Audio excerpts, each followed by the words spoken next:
Dear friends of innovation, ladies and gentlemen, I have been given the honor to inaugurate the Sweden Innovation Days 2023.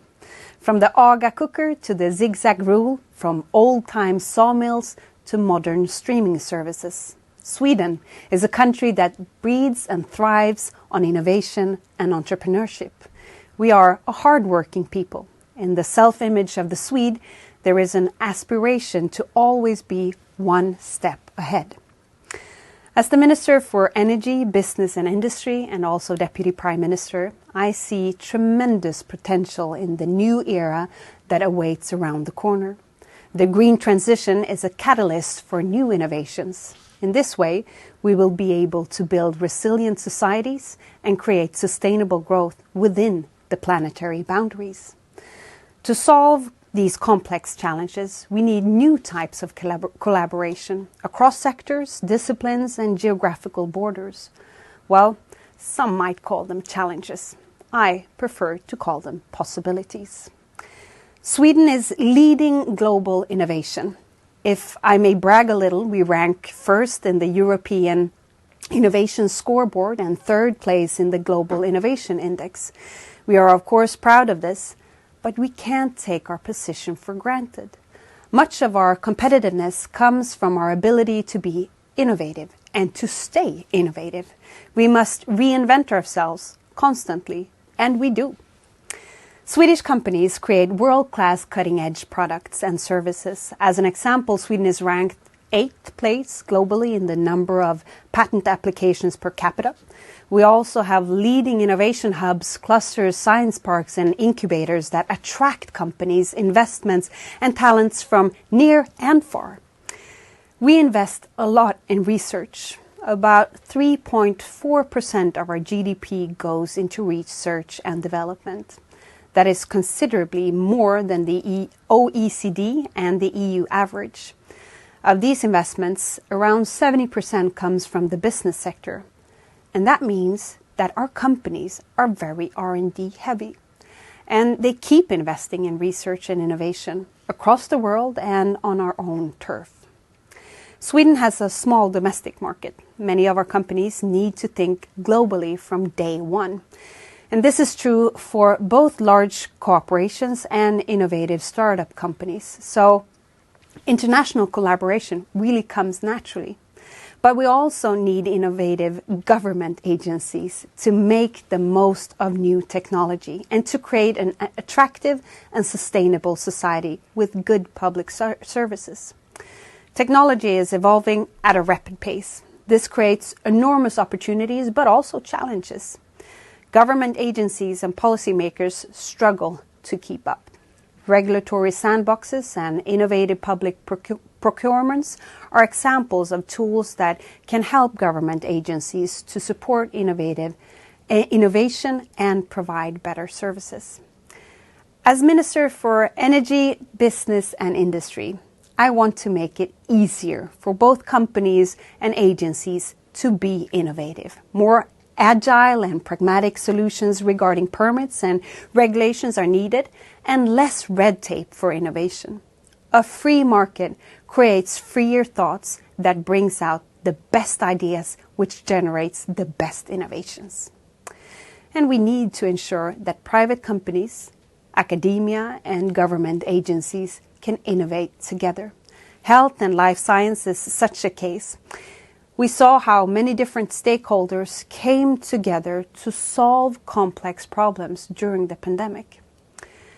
Another area is green transition, and an important priority for the Swedish government. Here, the Swedish industry is leading the way in sustainability, making fossil-free steel, large-scale battery production, and innovative electric vehicles. They see that investing in innovation and sustainability is good for business. Climate good and competitiveness goes hand in hand. One example of our strength and innovation capacity regarding sustainability comes from the EU Innovation Fund, one of the world's largest funding programs for the demonstration of innovative low-carbon technologies. Of all the funding allocated so far, 17% has been rewarded to projects in Sweden. Not too bad for a country with just 2% of the EU population. Startups and scale-ups are important change agents for the transformation of industry and as innovation agents for society.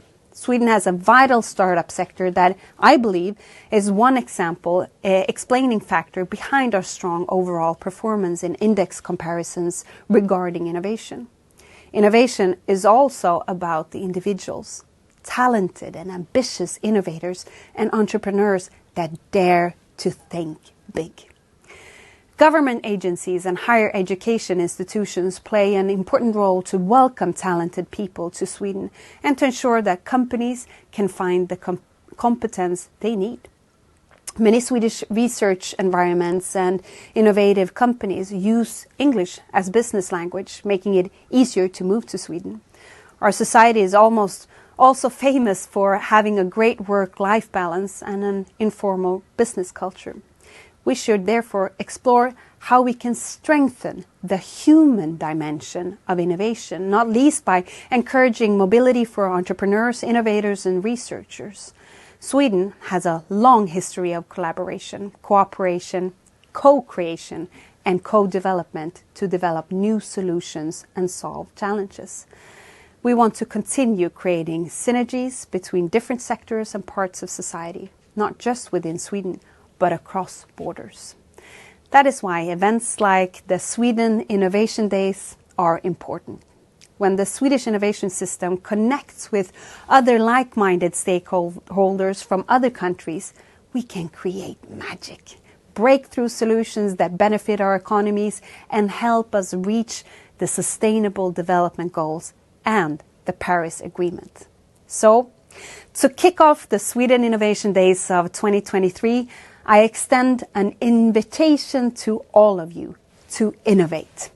During the following 3 days, we will showcase great examples and several opportunities for new collaborations from representatives from the whole Swedish innovation ecosystem. Thank you and welcome once again. Ladies and gentlemen, welcome to the Sweden Innovation Days. The past year has been, to say the least, eventful. No need to highlight the obvious calamities of last year. We are living with the direct and the indirect consequences of a brutal and unnecessary war in Europe, inflation, social upheaval, an energy crisis, and the countdown to our 2030 targets ringing in our ears. My name is Aurore Befrage, and my day job is as a green tech investor, and I lead a paradoxical life. On one hand, I'm a worried citizen, and on the other hand, I'm an excited investor. And this duality of reality, challenge and opportunity, risk and reward, worry and excitement will echo through these days of talks, and I have the honor to host and lead conversations. Innovation is at the core of our challenge. Igniting innovation, fostering innovation, and not the least to power and invest to scale innovation. We are responsible. We are all co-creators, bottom up, top down, right to left. And thank you, Minister Ebba Busch. We heard you loud and clear. It is a possibility. However, we can't take anything for granted, and we must constantly re-innovate and strive for sustainable society within our planetary boundaries. And I think you used the right word, magic. Teamwork is the key to success, and Sweden Innovation Days is yet another example of joining forces, altering points of view, and the Swedish national sport, co-creation. Let me introduce Joakim Skog, who will be joining us today with commentary, expertise, explanation, and energy. Welcome, Joakim. I had the honor already last year of your energy and knowledge. For our new viewers, what is your day job at Vinnova? Thank you for having me back. My day job at Vinnova, I'm the strategic area lead for a team called Future Innovations. So we try to identify and and find out which emerging tech, emerging policies, emerging practices, emerging societal phenomena we need to invest in. The white dots on the map. Where do we have to invest our money to make a difference? But also I work with the future.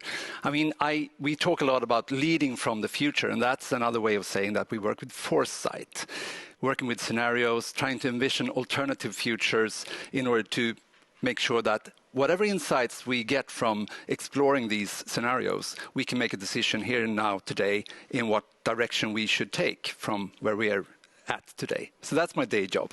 Worried, but enabled. So you're also worried and excited. I am. The paradoxical life. Exactly.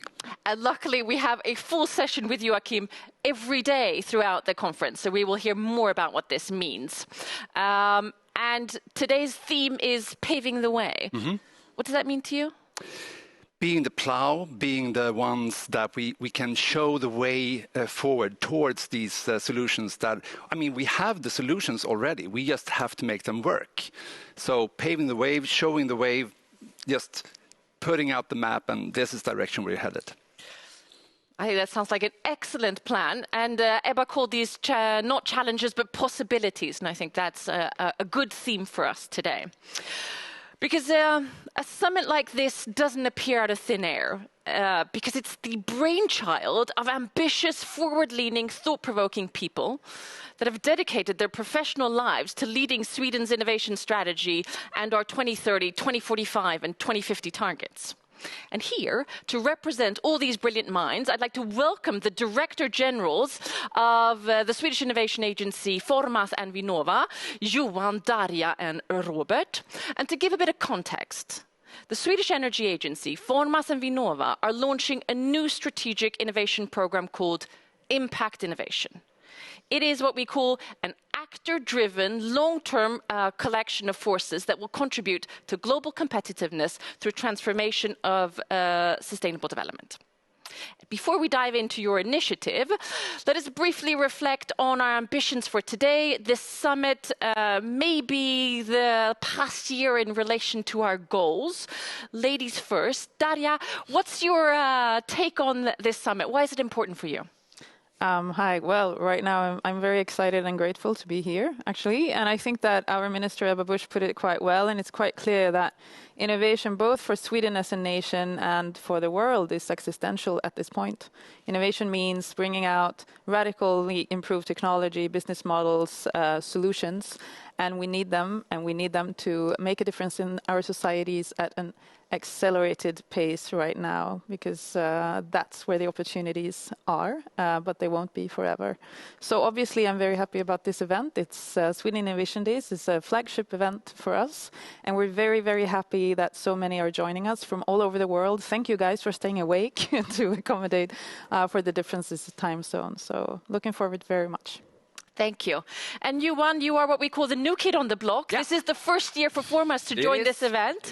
Tell us, how excited are you? I'm really excited. I think it's amazing that it's a global event, meaning that Sweden can attract audiences from all over the world and really pushing that agenda of collaboration. I mean, this is so obvious today that it's so important.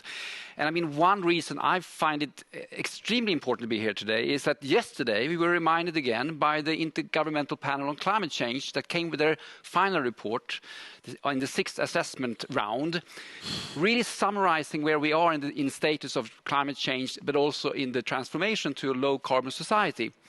Messages were grim, no doubt, serious. Up until 2030, we need to halve the emissions. But they also push the fact that we have solutions, we have technologies. What I really liked also about this conference is it's about innovation to skills, to applications. And I think that's exactly what we need in order to really tackle the challenges that science has really put on us in society. So these days couldn't be better placed than being right now, the day after this report was launched. Thank you. And Robert, obviously for the Energy Agency, energy is at the core of this transition. Tell us why you're excited. Oh, I'm so pleased to be here with my teammates, because for me this is a question about team effort. We need to find new teams. We need to get the existing teams to be even more creating results in the transmission and transformation of the society that we need. So Aurore, I love your energy levels. And I hope that more people could have that and see the possibilities and opportunities. But it's hard work. And I think we're way past the days when someone could, in splendid isolation, change systems. Now we have a very complex situation, complex world. We need to join hands. We need to create new teams. And we need to hard working. Thank you for that. And, it is at the core of everything we do, innovation as well as teamwork and collaboration. And Johan, if I address you first, the initiative that you've taken, Impact Innovation, there are several challenges facing us as a society. Like, how do you see Sweden's role in the green transition if we start there contextually? Well, I mean, impact innovation is a good example. I could summarize by one word that already has been mentioned a few times. It's the word of leadership. I mean, Sweden has all the requirements, the competence. We have a strong public sector. We have a strong private sector. We are a welfare state. We have educated people. Leadership is key. That Sweden, together with the European Union and other partners, take the leadership in the transition that the world needs. I would really push that as number one, why we should do this. The second thing is that we also have a very strong tradition of collaboration. We do have strong sectors that takes leadership in industry, in agriculture, in forestry, you name it. We have a lot of strong sectors, but we also have a history of collaboration. And it's quite often in that sort of juncture that you see a lot of innovation, new business ideas developing, etc. And I think, I mean, from farmers' perspectives, and I'm sure I also speak on behalf of my colleagues here, this is exactly why we are working together, because we are combining our different systems and competences to deliver more, and I think that is the responsibility of Sweden. And this final word I would like to push is that the transition is not just about reaching net zero, for instance, in terms of fossil-free society. What we want to do is to have a welfare society. That is the agenda. That goes back to the whole issue of acceptance and getting the whole society on board. And there Sweden has a very important role in really showing how this transformation can also be a transformation for people. So the whole idea of really the welfare state, that is absolutely critical. And we need a lot of innovation around that. It's not just about technology, it's so much more than that. But we can take more of that later. Yes, there's a lot to unpack there. And let's start in the right order. Darja, what is Impact Innovation as an initiative? Well, coming back to what Johan was saying, basically we know that we need, and also the minister, we need to transform society to lie safely within planetary boundaries. But in doing so, we need to also make sure that it happens in a socially sustainable way so that we can have a healthy, resilient and sustainable society. And basically that's what Impact Innovation is all about. It's the biggest innovation program in Sweden of this decade. We are doing it together. It's designed to open up opportunities for those actors in Sweden and outside of Sweden. Hello, friends, invitation here. In academia, industry, public sector and civil society to mobilize together in a way that they set really ambitious, strong missions in terms of saying what kind of previously impossible should be made possible through this effort, and then help drive the innovation together. Not everyone in one project, but in a portfolio approach, so that we simultaneously both help drive the supply of the new technologies, solutions that we need, and also pave the way through addressing the demand side, the procurement side, the regulatory aspects. So this is really an opportunity for those who are willing to take leadership and to work together to make the impossible possible and see that as an opportunity. Robert, would you allow me for 1 second to be devil's advocate? Do we need a new program? There's been multiple different programs with big names, and we use all the buzzwords we can, and it's easy to sound very bombastic. Could you tell us why this is important and what's unique with it? Well, we desperately need this one, Impact Innovation. Because what we are doing is everyone is agreeing on the fine words, but we need action. We need to work. As I said, it's a team effort. New teams need to be developed, and we need to roll up our sleeves and start working. And 3 obvious reasons why we need Impact Innovation. And that goes for the whole of the innovation community, and not only in Sweden, but elsewhere as well. First of all, the dramatic effects that we will meet with climate change, as Johan said, and the minister pointed out as well. We need to refurnish how we go about things in society. We need that's energy, transportation, food production, healthcare, you name it. Secondly, the global pandemic that we are still experiencing in parts of the world, the war on Ukraine, has shown that the fossil-based society is far from sustainable. And we need to move from just-in-time to just-in-case societies. And that needs new cross-border partnerships. That requires new innovative system solutions. Thirdly, and that's a kind of a selfish point of view, if Sweden wants to stay in top of the innovation lists and indexes we see all around the world, we need to start working hard. And we need to understand if we are not moving forward, we will not reap the benefits that follows leading the innovation agenda in the world. So I think impact innovation addresses all these three big obvious reasons. And there are multitude of other reasons, of course, for us to join hands. Is this a kickoff? Have you started? Will you start working on this? Robert? This? Yes, the initiative, is it alive? Yeah, it is alive, and the interest is huge, and we had a kickoff some weeks ago, and I've just been applauded wherever I go, and I feel that's amazing. But again, we need to start working. It's not only about addressing and saying the right words. We need to put the shovel into the ground. Well, there, Johan, what do we need to start working with? What is needed? How do you specify the different workflows from here? Well, I mean, what is clear is that we need exactly the upscaling, the tempo in the transition that we all require. That is what we need to focus on. So we need to look at both the barriers in terms of, can be legal barriers, whatever it might be. This is also part of innovation. I mean, quite often when we talk about innovation, we talk about technical innovation, but this is equally about systems innovation. It's about governance. It's about organization. It's about policy. There are so many different areas where we have to look at the innovation in a broader sense. So that is really one critical area. But another thing that I really find interesting in impact innovation is that we also look at how different actors need to collaborate across sectors. Because as I said initially, we have a lot of strong innovations going on in different sectors, in different companies. But now we have to find more integrated solutions. The green sectors are connected to the energy sector. The transport sector must be sustainable if the green sectors should be sustainable. So there are all these different connectors where we have to try to find different ways, new ways of collaborating. And you said, do we need a new program? I would actually argue that this is not necessarily a new program. It's the part 2 of a program that is already ongoing, strategic innovation program.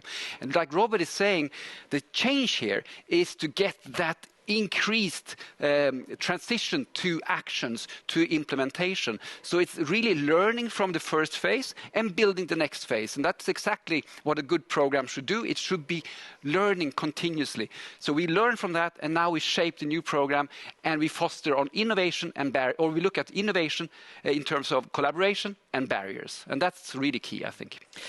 Joakim, let's do a teaser to our session following this. And what's your reflection based on how to connect what we're doing today with potential future outcomes?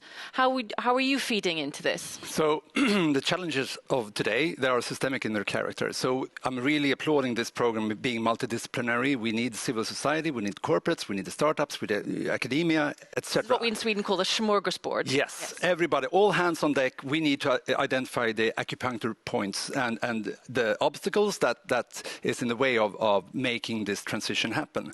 But we also need to understand that the developments within everything, tech, society, behaviors, they are changing exponentially today, which means that whatever we think we know about the future today will change tomorrow. I heard the other day that this guy, Jack Clark, working for OpenAI, used to, he said that, well, we've seen a linear development within AI between 1960s and the 2010s.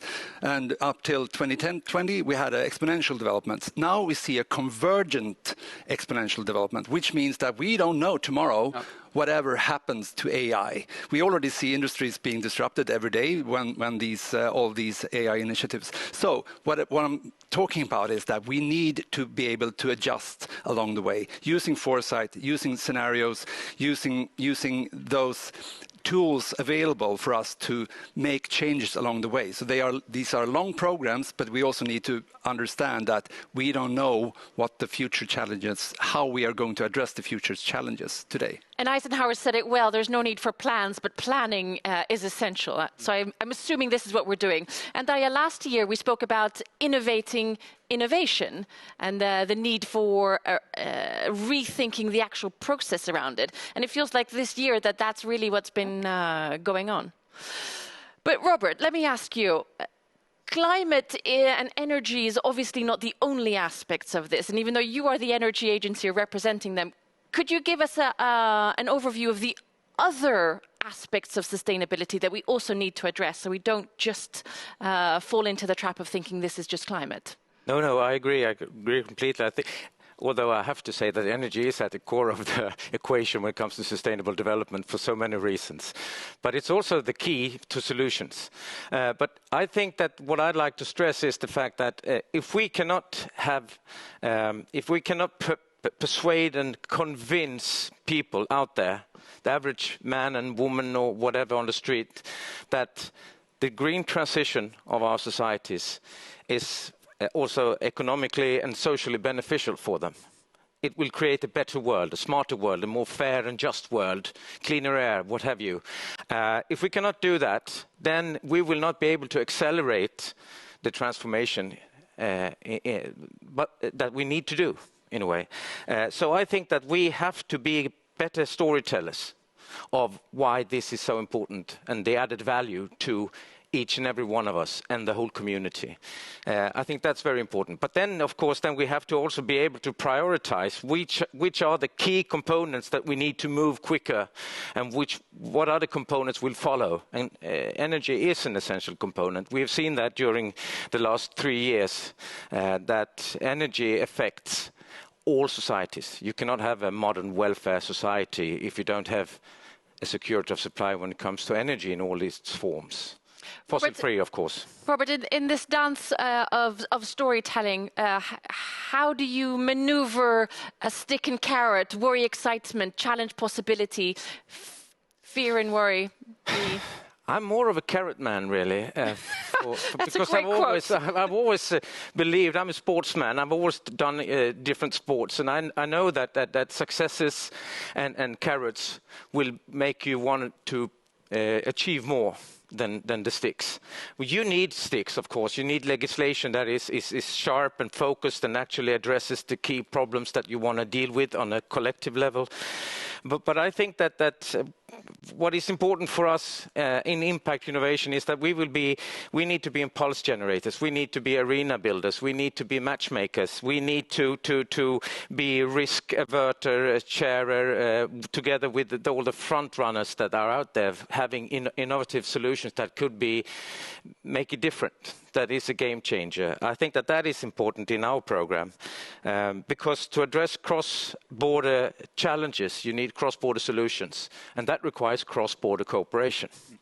And that is what we are doing in impact innovation. Well, clearly the task is daunting, and Darja, I'd like to just quickly address the fact that this will ultimately be a smorgasbord of both talents and skill sets and opportunities. How do you see us combining these types of both people and skills and being welcoming to all at the same time, needing sense of excellency in the actual people? Is that a challenge or? Yeah, that is a challenge. And as Johan pointed out, this is actually, if we're talking impact innovation, first of all, it is the biggest program in innovation right now, but it's still one program, and there are other efforts that we are all also working together, many of which we're working together on. But let's put it this way: we're building on experiences from previous programs. So we know that there's a lot of strength when actors come together and they set their ambitious agendas and their priorities. So that's number one. It's still an actors-driven program where academia, industry, public sector, and civil society come together. That's one thing. We're also building this on the research in what it actually takes to provide innovations with the capability of having a large-scale impact in society. And therefore, we also know, also from previous experiences, the value of pursuing ambitious goals, a strategic mission that really sets out to make the impossible possible. Now, how does that relate to excellence, to an audience of researchers? It would be nice to just remind ourselves that excellence is about scientific rigor and about addressing fundamentals. Now, doing excellent research from a needs perspective also drives excellence, especially when you do it across disciplines and across sectors. That's also well established, and you can see that from many of the strongest research institutions and environments in the world. However, if we also want to address not only that, the supply of solutions, innovations, knowledge, but also shorten the time that it takes for it to actually have an impact in society, that's where the systemic perspective comes in, to really join hands in the parts that needs to create the fundamental prerequisites. And I think that's the new thing about this program, that we are also addressing that in a systematic way, not for everyone to work on each project together, but rather to be a comprehensive portfolio approach together, aiming at the same strong, ambitious mission. We have used up our time and a little more. There's a lot to say. Final words from you, Johan, before we kick off today. Just that this is extremely important. This is exactly what we need to do right now to address all the multiple challenges that we have. Innovation is an extraordinarily important part of developing society. Thank you. Thank you.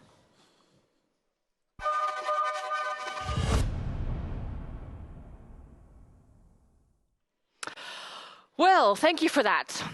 Epic transitions of this magnitude are by definition a team sport, as we've heard today. It's a smorgasbord of skills and excellence, and Sweden belongs to Team Europe. Our next speaker will give us the insights into how EU is working to pave the way for innovation and what role a country like Sweden can and should play. EU for a strong, innovative Europe. I'd like to welcome the Executive Vice President of the European Commission for a Europe fit for the digital age and Commissioner for Competition, Margrethe Vestager.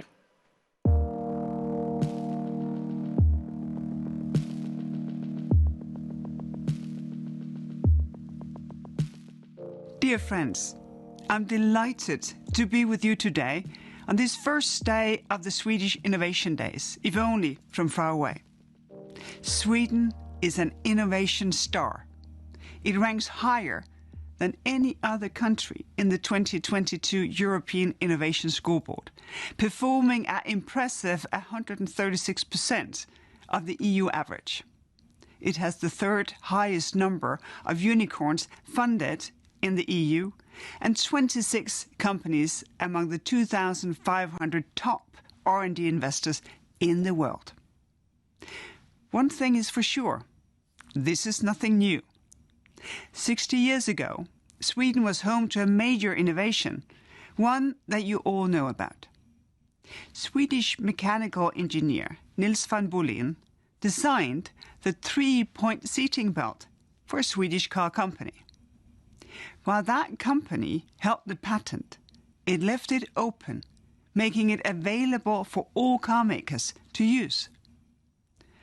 This invention managed to save countless lives. It also helped to make cars operable and safe for everyone. With this example, Sweden shows us what innovation can do when it's done well. It goes straight to the people. It travels beyond borders. And it changes life for the better. Today, it is those same social benefits that we aim to match with the new European Innovation Agenda that we launched in July last year. First, make it work for all. And innovation is only as good as its ability to get to people. Our job is to make it possible to bring ideas to markets, to people. Second, solve the world's fiercest challenges. Make life better.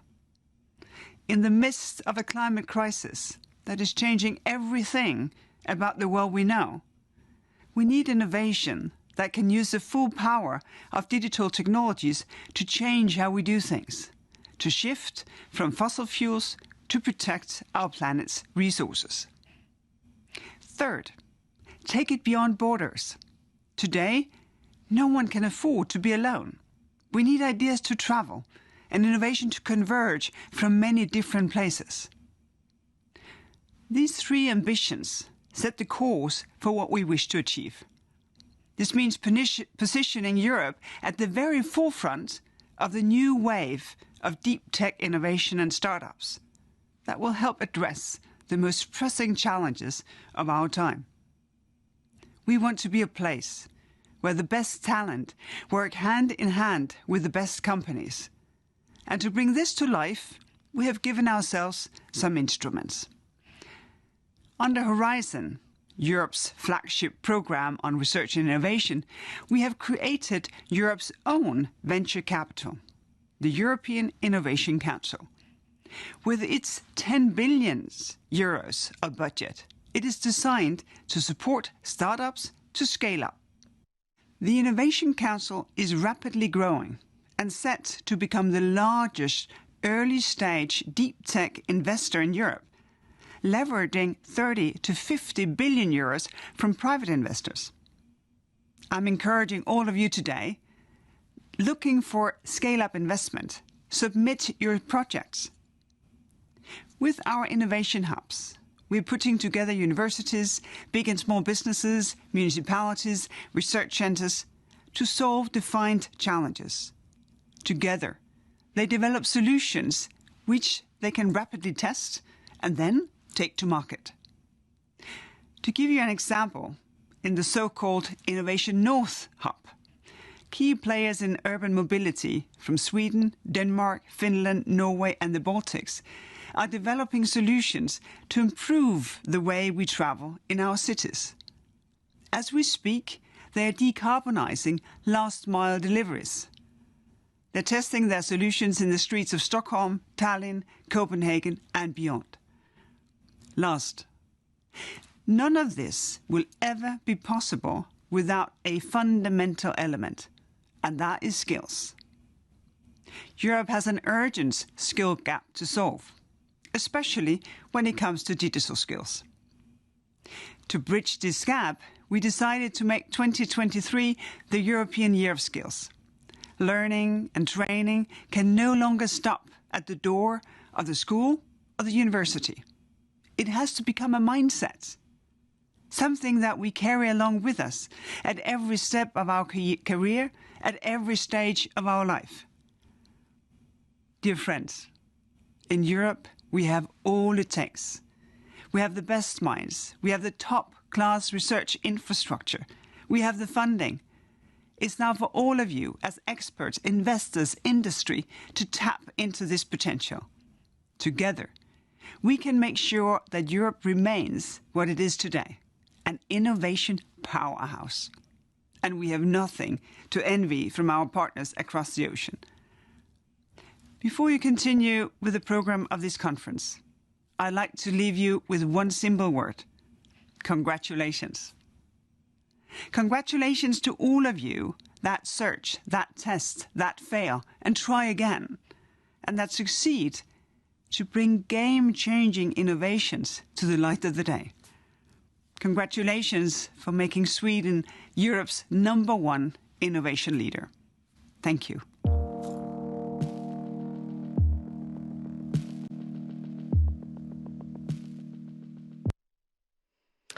Well, thank you for that. Europe is a powerhouse. Joakim, what are your reflections on that?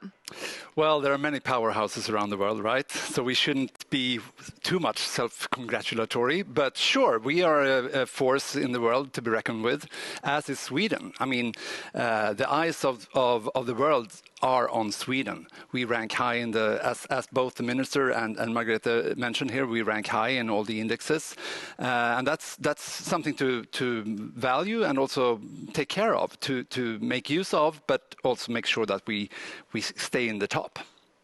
And how would you think, what are your recommendations on how to do that? It's a very easy Should I recommend, well, so the new guys on the block like Northvolt, Einride, Polestar, Spotify, Hybrid, I mean, these guys are the next generation that really shows the world that innovation is alive and kicking in Sweden, but also, I mean, Scania, Ericsson, Volvo, ABB, these guys are also out there innovating. International outreach, and I mean, how do we do that? Yes, we need to collaborate. We need to be out there in the world. We cannot sit back home in testbed Sweden and make sure that we change the world.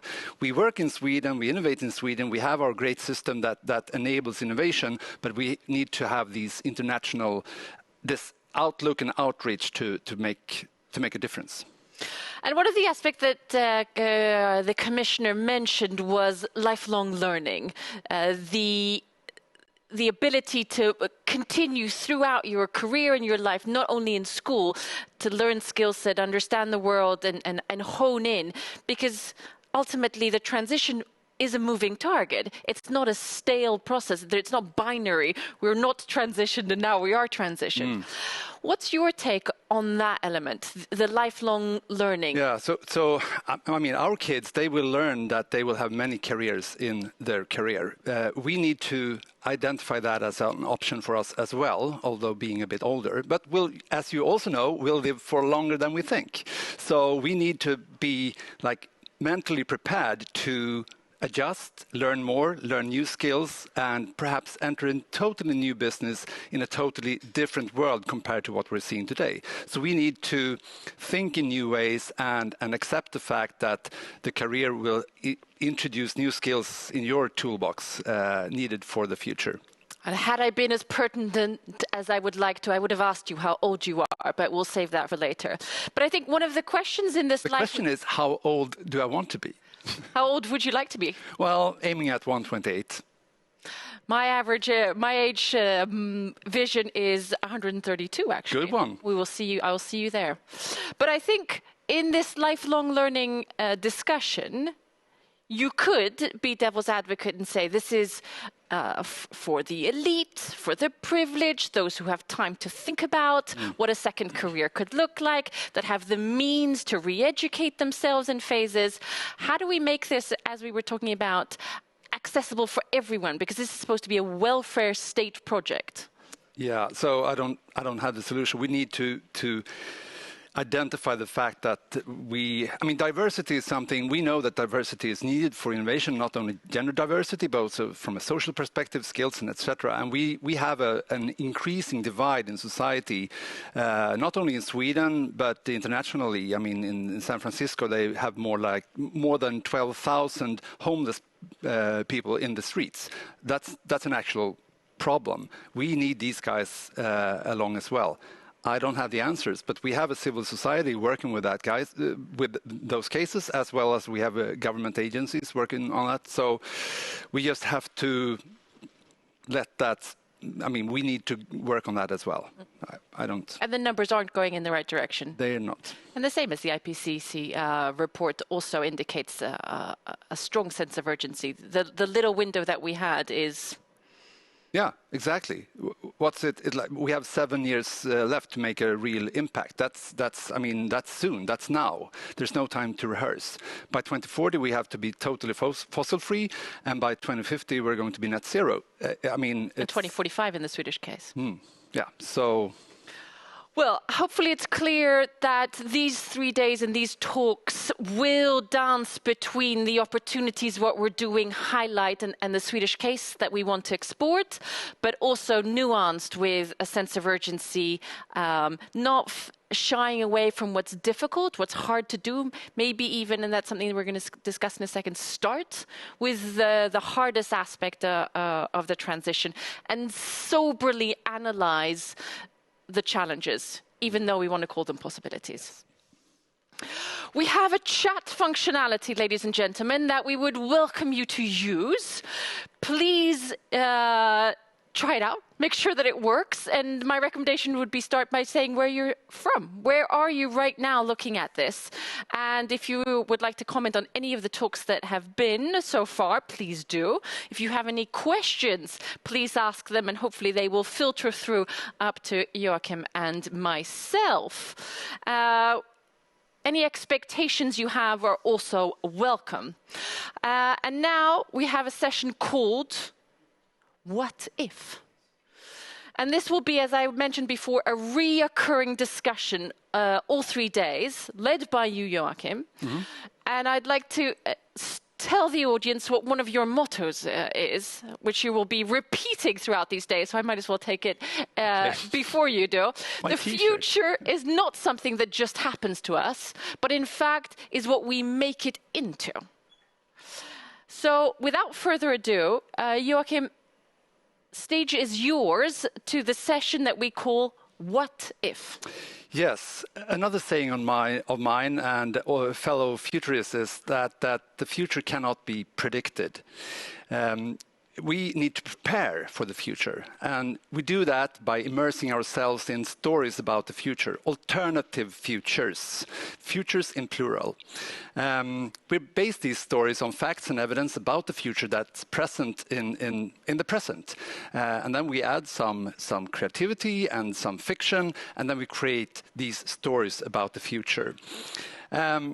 We are going to go to one of these futures. We have prepared a little film clip. It's a news broadcast from the future that will tell you something about an alternative future that might occur. Please roll the tape.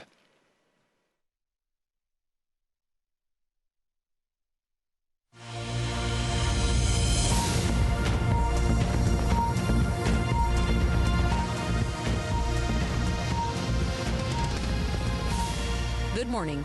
Here's your personal newsfeed with the latest info that may have an impact on you in the near future, both locally and globally.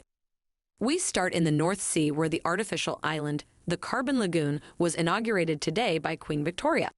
The island, designed from recycled plastic, is the first large-scale attempt after years of research and development. The willow hybrid is cultivated in water and grows continuously, making it extremely good at absorbing carbon dioxide from the atmosphere. Harvesting robots convert the willow into biochar, which then sinks to the seabed. The EU is investing in thousands of autonomous islands that will sink gigatons of carbon dioxide each year. Investment in space mining continues. New deposits of the rare mineral neodymium have been found in the asteroid belt. This will future-proof the Earth's resources and provide us with what we need to continue living as we do today. And now to the soon-to-be uninhabitable burning southern Spain. Margareta, the last Swedish pensioner living in the Costa del Sol, prepares to move back home. After 15 years, something that felt like a lifetime, 81-year-old Margareta is now packing in a hurry to make the last ever flight from Malaga to Sweden tonight. I wouldn't say I'm moving, but rather fleeing. What I thought would be a wonderful retirement has turned into a nightmare. There has been a successive increase in wildfires, droughts, and water shortages. And now for a final climate report. We start by taking a look out in the world. The heat has a firm grip on southern Europe, and freshwater levels are at record lows. But it's not just the water flows we need to think about. There are also the climate refugee flows. Right now, 4 to 5 million people are displaced in the EU due to the climate crisis and its consequences. And there are many times more than that in Africa. Here at home in southern Sweden, the UV index is at critical levels. The Public Health Agency is recommending that people in regions 1 and 2 are outdoors for a maximum of 3 hours today. That was all for this news broadcast.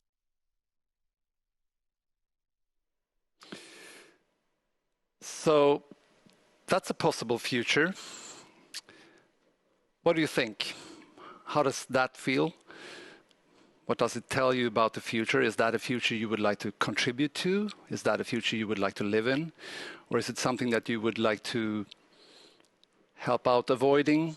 And perhaps there's different bits and pieces in this news broadcast that some are good and some are bad and some are avoidable. But what do you think? What resonated with you? What's your gut feeling? please find the chat and share your thoughts about this scenario, and just make it spontaneous and say what you think about that future that you just experienced. What are your thoughts? Well, the mother in me obviously feels a bit of fear and anxiety, and it's many of those aspects that we've in theory discussed. It's the coming of life of the reports that we read and the discussions that we have, and it becomes quite, I think, tangible. Yeah, way. I mean, the tangible part is really important. Yes, so we read about the IPCC report yesterday, but it's facts and figures. It doesn't really tell us what kind of future is. What does that mean? Understanding this is a way of, I mean, we paint the picture of wildfires in Spain and that people are fleeing from Spain. That makes it like real, and that's another way of trying to address the fact that this is actually going to happen. This might happen. It's a possible future. So exactly, that's speculative design. We're going to talk more about speculative design in like the method tomorrow. I'm planning to do at least, but the tech geek within wonders, was that an AI avatar? It was, yes, and also it's important to say that there's some parts of fiction in there, but recycled plastics for carbon absorption, robotic harvesters, space mining. What else did we have? We had of course, the wildfires. The weather report in the end is kind of our way of saying that.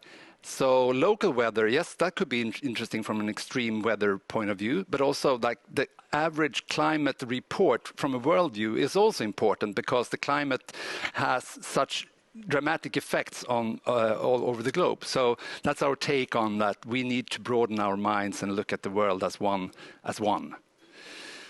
Do you have an emotional reaction in mind when you do you kind of understand what people are going to write in the chat? Do you want to ignite my anger? As in, no, this is not the scenario I want, or my imagination. That's a great idea for a carbon extracting island. Yeah. So you need to be provocative. You shouldn't shy away from being provocative either, and don't only paint the utopian picture, but also the dystopian story. But it has to be provocative. That's a key element in this. So, and I thought that before we move on, I'm going to take the opportunity to teach some. Would you like to become a futurist? Yes. Okay, so very hard to say no to that. So the first step in becoming a futurist is to get the habit of identifying the weak signals around us in the world today that says something about a possible future. What are weak signals? Those could be products, could be events, could be new policies, it could be new behaviors, experiences, but it's not the ones that makes the headlines. It's the ones that makes you think, I hadn't seen that before. That's a bit strange, awkward, or that's you feel that kind of that's new. For instance, the other day I saw an article about some researchers creating a robotic dolphin that was so lifelike that they could actually replace actual dolphins in captivity with this robotic dolphin. And I was like, that's interesting. I haven't seen that before. So signals is the first thing you should start to look for. Read between the lines. Look around you in the world. Look after these things that makes you think, that's something strange. So as a pupil, I immediately have a question here, because one of the things that I look for signals in and where question marks arise is my, don't tell anyone, slight addiction to TikTok. Mm-hmm. And in my scrolling of TikTok, I will several times a week go, that's an odd way of framing things. And at the same time, I'm acutely aware of this being my bubble. How do you balance finding weak signals and understanding that I'm in a filter bubble of sorts? So the best way is to make it a team effort. Find another bubble. Find other Who would like to be my other bubble? to talk about your findings. Because together in a small team, I think I will talk more about this on day 3, but let's talk a little bit about now. Because finding your peers, but not perhaps outside your bubble, a few colleagues perhaps coming from different, and you have a weekly or bi-weekly signals meeting, then you could just, this is what I've seen. What do you think about this? And then you can rank and you can talk about your signals, and they could give more of an objective view on your signals. So that's a way of creating it. Of course, they are subjective. It's your experience and your thoughts about this signal. So the signal part is one thing in creating scenarios. The other one is identifying the driving forces. And driving forces are more like the long-term trends. That could be climate change, that could be an aging world population, it could be rise of disinformation, it could be polarization, as we just talked about. Those are the long-arcing trends that combined with the signals tells us something about the future. And that's how you create scenarios. That's how you could like build your own thesis about alternative futures. So getting that signal identifying habit it's not really hard, and it's really highly addictive. Once you get it, you cannot stop looking for it. You need to watch the news feeds looking for not the headlines, but rather like trying to read in between the lines, which is really great. So another driving force I saw the other day was, and that's a long arcing trend, that what do we think about zoos? I mean, zoos are they ethical? Not really, perhaps. There has been a movement for decades. So combining the signal, the robotic dolphin, with the trend that, or the long arcing driving force that zoos are more and more regarded as perhaps not too ethical, makes me think, so perhaps a plausible or possible future would be that, hey, zoos are inhabited by robotic animals. So that's the first step. And the next step is that, well, if we have robotic replicas of animals that's available today, or like living today, why not have like dinosaurs? Why not? I mean, of course we can create Jurassic Park. It's just not the way that they pictured it in the movie, but we can. If you can make a robotic dolphin, you build a T-Rex. So that's how you build a scenario, and that's how I built that quickly, just scrapped together some bits and pieces and created that scenario. So that was lesson number 1. Stay tuned for lesson number 2 tomorrow. I'm going to give you also a home assignment. During the day, the viewers of Sweden Innovation Days, we're going to ask you a question. Today's focus is paving the way for innovation. We talk a lot about skills. We have been talking about lifelong learning. You will hear a lot of different aspects about the future. So I would like to, in the back of your minds, you should have this thought. What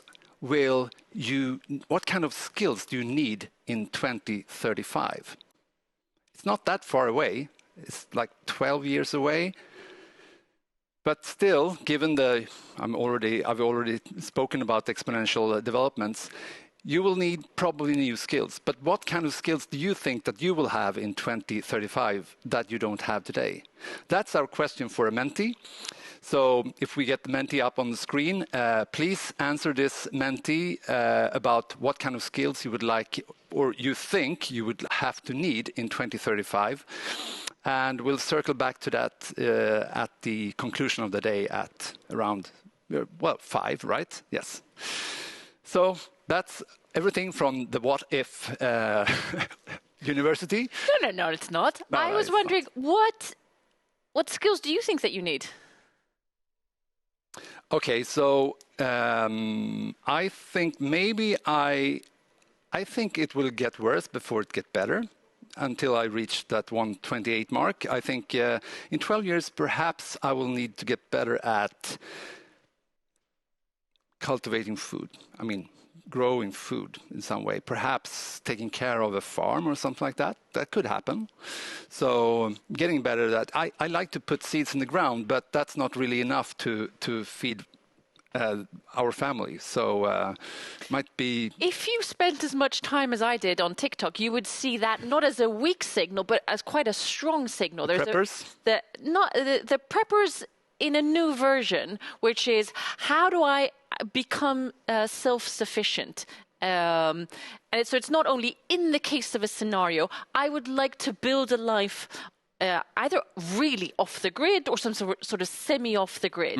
And there's these beautiful cases of both Europeans and Americans that are sharing hacks on how to energy for your home, how to build a sustainable food base throughout the winter, how do you preserve the food, how do you do it in an urban setting, in a very small environment? Sure. So there's very much the social aspect of it.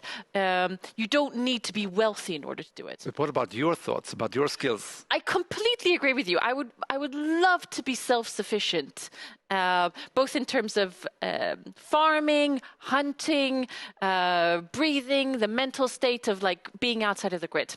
To be continued. To be continued. To be continued. Yes. Because now we need to move on.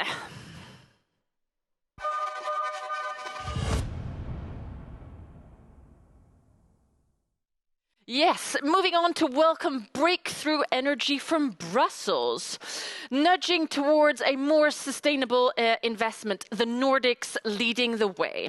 Breakthrough energy aims to inspire the world to develop and scale critical solutions that we need to reach net zero emissions. Breakthrough Energy is engaged in the Nordics and has recently launched a coalition of investors called Clean Tech for the Nordics. I'd like to welcome a keynote from the very inspirational Vice President Breakthrough Energy, Anne Mettler. Please. Thank you so much, Aurore, and good afternoon. Hello from Brussels. Thank you so much for inviting me to speak about how the Nordics can lead the way on sustainable investments. Maybe I first say a word about Breakthrough Energy. It was founded by Bill Gates in 2015 at COP21, and it is, in a nutshell, a network of investment funds, philanthropic programs, and policy efforts to scale the technologies that we need to get to net zero by 2050.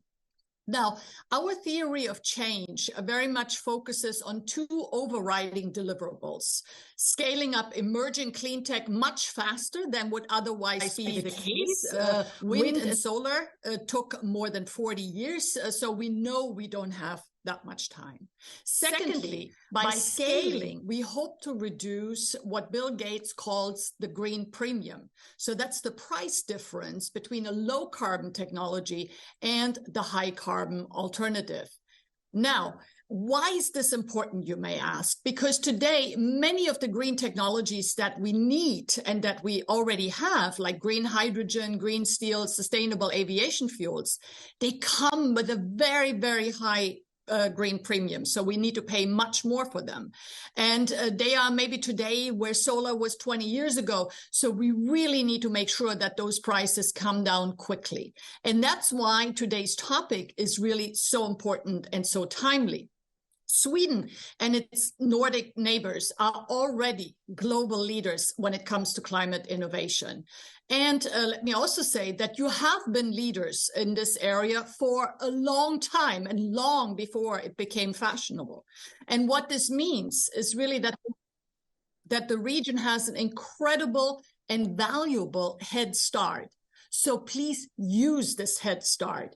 You have the potential to significantly shape the energy transition way beyond your immediate own borders.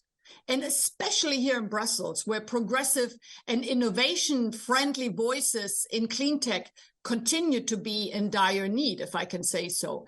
But let's maybe look at a couple of examples where the Nordic region has really a first mover advantage in crucial technologies. So first of all, Denmark, of course, stands out as a pioneer in developing onshore and offshore wind. And it is now really leading countries, one of the leading countries for the production of e-fuels.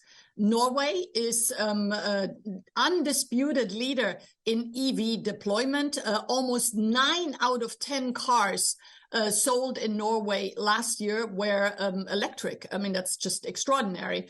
And Sweden is really one of the most attractive innovation ecosystems in the world, I dare say. And in clean tech, the north of the country is now really quickly becoming a green manufacturing hub for batteries, but also for green steel and other clean technologies, thanks to the abundant and low carbon power sources you have up there. So by being a first mover and investing in solutions at the technology frontier, the Nordics can not only secure their own future prosperity and industrial leadership, it's also effectively enabling the reduction of their green premiums by investing in first-of-a-kind projects. I repeat, you are investing in first-of-a-kind projects for emerging clean technologies. And that's what will make these solutions available to more and more countries, accelerating their uptake with potentially massive impact on global emissions. And this is, in my opinion, can be a real contribution that Europe, but especially the Nordics, can make in combating global climate change, especially in the global south, which desperately needs clean energy sources at affordable prices. I come back to the green premium. And of course, we must try to mitigate our own carbon footprint here in Europe. But Europe's only about 8% of global CO2 emissions. So even if we fully decarbonize, it's really a drop in the bucket, compared to what is really needed. But if we can help to get mature and emerging clean technologies out into the world at affordable prices, that, in my opinion, could be a real game changer. So which brings me back now to the Nordics. In 2021, we helped establish Clean Tech for Europe, which works really as a bridge works as a bridge between clean tech investors, innovators, policymakers, and has now grown to 22 leading investors across the continent. So this has been hugely successful, Clean Tech for Europe, because really there was such an urgent need to bring that progressive voice together. So building on this model, we have now subsequently supported the establishment of additional coalitions. And one of them, as you said, Aurore, is in the Nordics. So Clean Tech for Nordics Coalition. It was launched in November 2022 and is really already positioning itself as a key interlocutor in the clean tech debate across the Nordic region. Hosted, for example, I was with Bill Gates in Oslo just last month, and we hosted an extraordinary dinner where Bill could see firsthand really what an amazing innovation superpower the Nordic region is. I can tell you we were all very, very impressed. But I would also say that we saw really how unconnected the region is and how every country is trying to get its own industries off the ground rather than working collaboratively to see where there are synergies and maybe ways to foster cross-fertilization. And honestly, that's a missed opportunity, because the Nordic brand is definitely valued and it is recognized by people around the world. So together, the Nordics, in my opinion, can be much more than the sum of its parts. And honestly, I believe that a united Nordic voice could be game-changing for our European climate and energy security debates, especially today with Sweden holding the rotating presidency of the European Union. And when I raise this in the Nordics, because I've been talking about this for many years, I'm always told that, of course, there are real differences between the various countries. But can I say, of course, there are also differences between Germany and France, and still they manage to oftentimes show up as a united voice here in Brussels.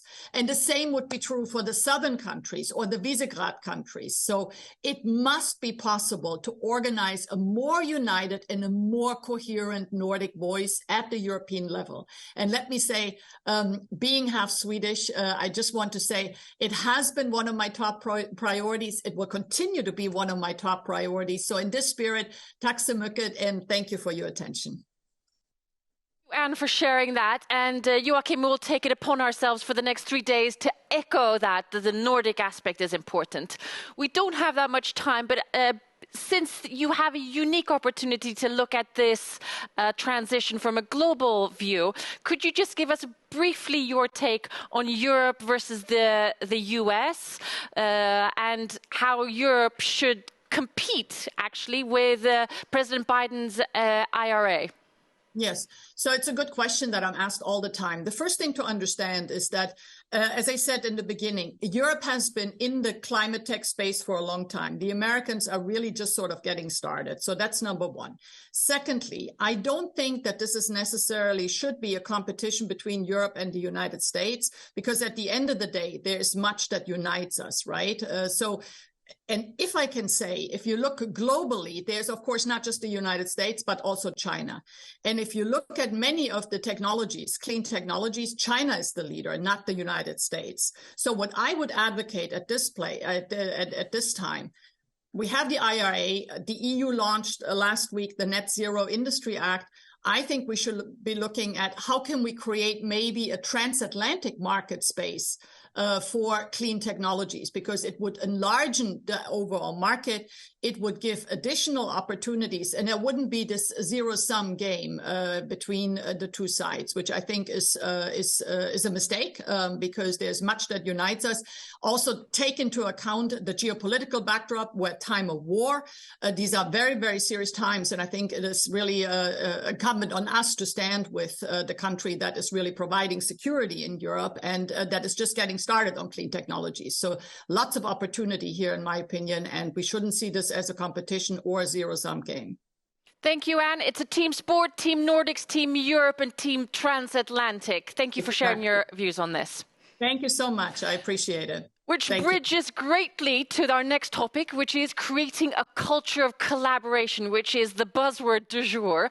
The research and innovation program Advanced Digitalization aims to accelerate Sweden's ability to develop and use new digital technologies. The program is a unique collaboration between Swedish industry, the Swedish government, and it started in 2021 with ABB, Ericsson, Saab, the Association of Swedish Engineering Industries, and Vinnova. And now let us learn more about this program, Advanced Digitalization. I'd like to welcome Cecilia Sjöberg, Director and Head of Industry Technology at Vinnova, Magnus Ahlström, Vice President Global Innovations, Saab AB, Rowan Högman, Director of Research Partnerships and Ecosystems at Ericsson, and Shiva Sander Talle, and I butchered your name, I apologize, Senior Principal Assistant Applied Analytics AI Lead at ABB. If I start with you, welcome ladies and gentlemen, if I start with you, Cecilia, could you please set the scene and explain to us why you've started this and why it's important that industry and government collaborate? Yeah, we see that the advanced ICT technology is really developing in high speed now, and also there's some generic problems that needs to be solved. ICT is also how they could provide solutions to societal challenges, but also the green transition. So it's what you call twin transition now, really. We see that when we benchmark, many other countries do heavily invest in public R&D in this area.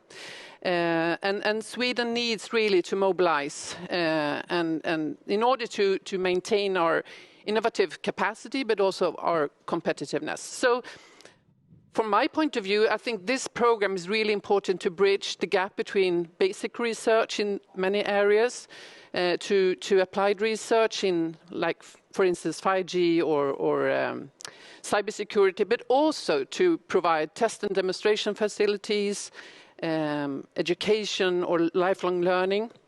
So from my point of view, as a government agency, I think it's essential that it's a real strength that we have these companies coming along and the commitment from industry to really form this collaborative platform. Thank you. And Shiva, I apologize again for butchering your name. Why, from ABB's point of view, is this important? Our minister started by telling us the amount that's invested in R&D, both from a government and from a corporate point of view. Could you give us the ABB perspective? Well, I mean, we have also heard a lot about when it comes to the crisis that we are living in. I mean, both energy crisis as well as resource crisis. So that makes that each and every of us, I would say, different industrial applications, we are focused on to optimizing our usage of energy, usage of raw material, etc., etc. But the fact is that if we do not look at the whole value chain, we will end up to sub-optimized system, so to say. In order to make the optimization optimized, so you need to have the whole value chain in place. So having said that, I would say that looking at Sweden, it is a very good test bed for applying this type of development where you can have the whole value chain with you from raw material, that is from Malm, until where you are using it. So because of that, the first choice, I would say that choosing Sweden for this kind of investment is kind of no-brainer, because here we do have all the actors that we do have. And also, I'm sure that my colleagues will add to that, we do have a very good collaboration atmosphere, very good collaboration, I would say, culture in Sweden. So from ABB point of view, we are system and product supplier for the industry, and we would like to help our customers to get the best of the best when it comes to optimization of their manufacturing, of their process. And here in Sweden, it is a very golden opportunity to test this type of solutions.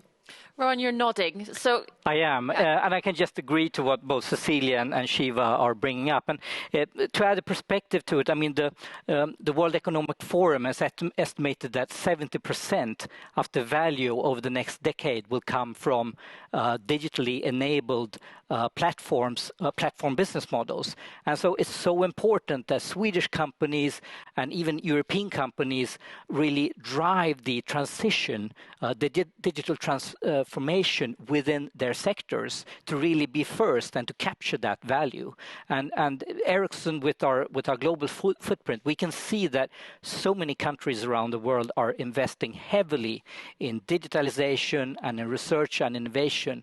And we feel that Sweden has to do the same. We have to invest a lot here as well to be on par and invest even more if we want to lead. And from our perspective, I mean, Sweden is a really important market to us. I mean, it's where our roots come from, and it's the same for many other companies as well, large companies. And for us specifically, we have more than a third of our research and development individuals here, really top-notch radio specialists, best in the world and so on. And we want to keep Sweden as a strong innovation hub and a strong research and innovation place. And we know that really influences, where the market is, what education does, what research does. It all is combined together. So we want really Sweden to be really a beacon in the world. I mean, there's a question that's in my mind, and Magnus, you'll get to start answering it, which is the potential buzzword of collaboration. I'm assuming this is a competitive landscape. The objectives are commercial. Why do you need them? Like, they're here, so it's a bit awkward, but I'd say we have a golden opportunity in Sweden because we have so many, let's say, worldwide competitive corporates in many industries, and we, for example, we can bring together ABB's automation capability and also value chain sort of management of different kinds, Ericsson's infrastructure and connecting different industries and technologies and the data sets and so on, together with our capability within Saab to do security management and also bringing bigger puzzles of command and control systems and management systems and so on. So we have a unique ability and situation where you can have complementary resources where we can support each other and bring our standing shoulder to shoulder, both among our industries but also with the government, because we have a tradition of close collaboration both with academia but also with the government and authorities and the industries. So we have a collaborative environment, or let's say, where we stem from. If I may add to that, I mean, I mentioned that we do have a very good collaboration atmosphere, collaboration culture, and it's kind of buzzwords, but the fact is actually we do have a trust chain across the whole value chain. I mean, we don't have any problem to go to our customers. They trust us and we trust them. And this mutual trust across the whole value, I mean, honestly, there is no one of us have experienced that the customer is suspicious to what we are saying and so on and so forth. That makes that it is open to dance for everyone. And when it comes to SMEs and startups, I mean, it was mentioned that Sweden have a unique innovation ecosystem, and among them is the startups. And that is also another golden opportunity for us as big companies to invite them, come in, together we can make this happen. One of the things that we're looking at is we know what we want to achieve potentially from a digital point of view, but also the sustainable development goals. And then we have the aspect of we don't know exactly the steps. We were talking earlier today about plans versus planning and the iterative process of learning. And then you add the complexity of different companies with different business models. And even though you have trust in that, could you share with the viewers, how do you address that complexity and maybe put it in the context of how do you measure success?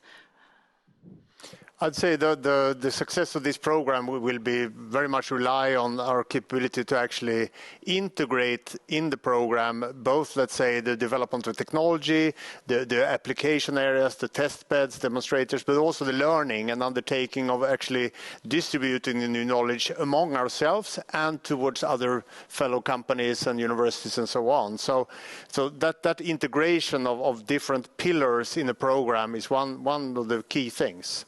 Then I think another key thing for our success will be that industry will be in the driver's seat. We need to have the industry and the users as the requirements, the users of the outputs, so we don't have, let's say, technology push. And then I think it's great that we manage in this case to have 3 large companies that will hopefully survive for another 10 years or maybe 20 or 100 years, hopefully. And then we can be persistent because this is a long-term effort. And then we can hang around all our other fellow corporates and the small and medium-sized companies and the universities around us. So we in the driver's seat together with the universities and all the other companies, but some persistence and long-term thinking together with the government, which I think is key. Joakim, as the futurist who've just taught us signal observation and having a vision, what's your reflection? The other week I visited Ericsson, your R&D lab in Silicon Valley, D15, and you're working on like that cutting edge tech within 5G, 6G, metaverse, and working. They didn't mention any names, but of course, but I understand you work with the biggest players and the most innovative players in the industry, as are you guys internationally. And this is really just a signal that we're still in the focus of the world when it comes to innovation. Internationally, people want to work and organizations want to work with Swedish industry players because they know we're cutting edge. But we also need this program because as we know that development is exponential within all these areas of expertise that you guys have in your companies, there's no time to rest. We just need to to pick up speed even more. It's no time to rehearse and there's no time to rest. There's no time to rehearse. We've heard that a few times today. Okay, let's leave the hallelujah part of this conversation. We know why we're doing it. We know why it's important. We know why we invested. Let's talk about the bottlenecks. What needs to happen for us to achieve our targets? Shiva, what are your main bottlenecks and challenges? I actually would like to drop this answer to that question to Cecilia. But I would say that, that is a part of my answer. The government will take care of it. Exactly. Yeah. We need more support from government. They have started something. We have invited them for a dance, as we said, and we are ready. Is it a slow dance? No, actually, there is no time. Coming back to what you said, sense of urgency. There is no time for that kind of very slow dance. We need to ramp up. We have started this. We have shown that we 3 companies, we really mean it, and we want to make a change here. So we need support. We need governmental support in order to take this to where Magnus is describing it. Rowan, what are you worried about? No, I'm just thinking. We started this program about a year and a half ago. Already today we have some 70 projects. We have some 190 different parties that are involved in it. We're using about 700 million crowns per year, but the money is running out.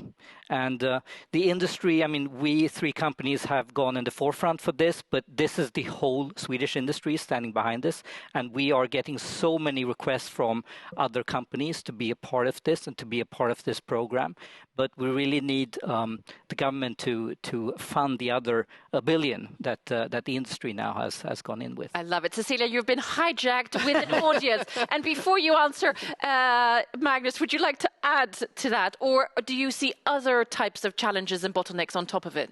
No, I think in general, when we start this kind of venture, as you say, starting with the Hallelujah movement, there's no problems. We are getting together and everything's fun. And then we start doing things and then you get into problems. And then we have to solve them and rethink and redo and restart and try again, fail fast. So we have to keep that sort of momentum of the small companies in the big company area here. So we need, we had some ideas of how things should work, and now we have to rethink a little bit and return, but I think we will be persistent and work us through this. How do you fire momentum above and beyond capital? We were talking earlier with the Director Generals about the power of storytelling and, to use your words, to dance between carrot and stick. How do you see that balance? I think from my point of view, it's quite simple. We all see kind of the vision in front of us. We see a Sweden that is really top in the digital transformation space, a beacon really for the rest of the world, really, if you put it that way. We see the Swedish ecosystem as showing the way forward when it comes to cyber-physical systems, implementation of ethical AI, digital infrastructure. We really see that we can build world-class demonstrators here, really showing the most innovative companies in the world, attracting the top talent from all over the world, creating jobs that we want to have in the future. And we can make that happen, but it requires really the cooperation of companies like ours, smaller companies as well, startups.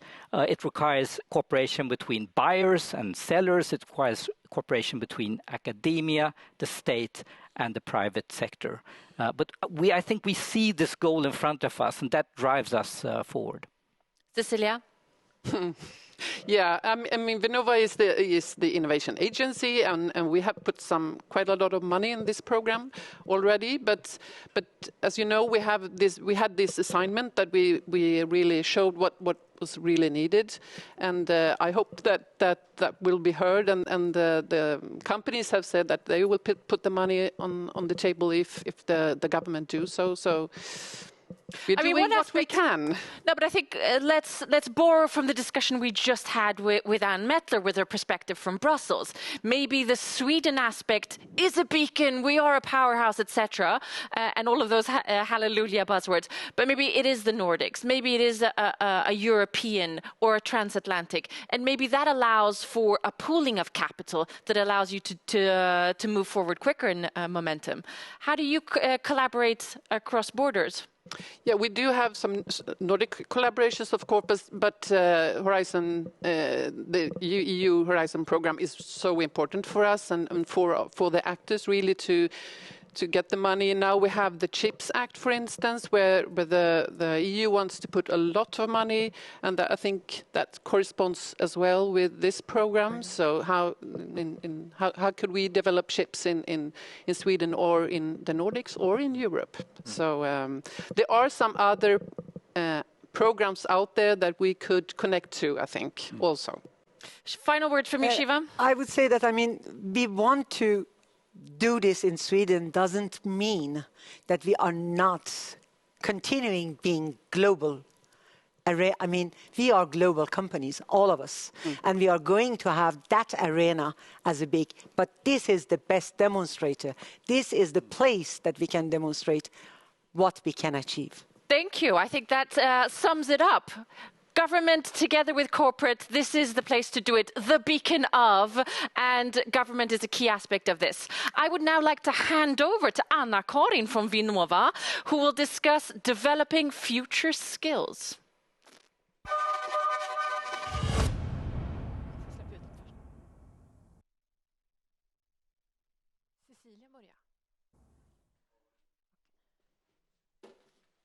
Cecilia ska ju börja. Cecilia ska ju börja. Precis.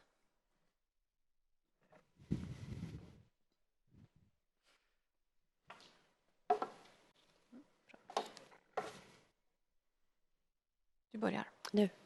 Jag vet inte, det står väl 0 där.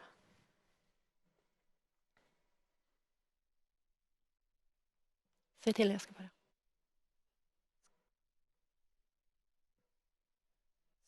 Ska vi köra? Ska vi köra? Vilken kamera ska jag titta på? Ja, kanske den där. Ja. Det är Cecilia börjar. Hi, my name is Cecilia Buschel and I'm a professor of education at Jönköping University, and I'm also the director for the National Center for Lifelong Learning. Lifelong learning was introduced in policies some 50 years ago to highlight that learning was not only for children in classrooms. Lifelong learning emphasizes that learning continues throughout life and in every setting where we may find ourselves. In this session, we will talk about what we need to do to face the current knowledge demands. Knowledge and skills form the basis of innovation. What kind of knowledge and skills we focus on determine the orientation of future innovation. It concerns new practical skills, but it also concerns new ways of thinking. It's easy to feel stressed by the technological development, but although the rate of change is high, we must remember that we can do amazing things today compared to 100 years ago. And we will continue to develop in the years to come, but we may not always know what this development will look like. What happens on a global scale affects us in the long term and in the short term. Some of the global trends that we refer to are globalization, demographic structures, and climate change. Globalization has changed the flow of knowledge and information. Changed demographic structures are pushing for an extension of working life, including reskilling and upskilling. And climate changes call for new solutions to save the planet. In addition to the long-term global trends, there are things that influence the orientation of knowledge development on a shorter term. Pandemics and wars have a direct impact on knowledge needs in societies. But it also influences what people learn and it shows that learning is not always a good thing. Learning based on fear can lead to mental lock-ins and narrowing of mindsets. To move in a positive direction, the European Commission are pushing for knowledge that support the digital transition and the green transition. These transitions promote new ways of living and working. So, how can we step up and engage in lifelong learning as part of this transition? From adult learning theories, we know that to understand motivation for studies, we must understand the individual.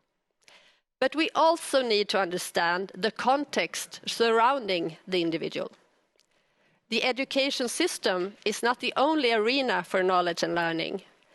The development of competencies in the industry has intensified as a response to concrete needs.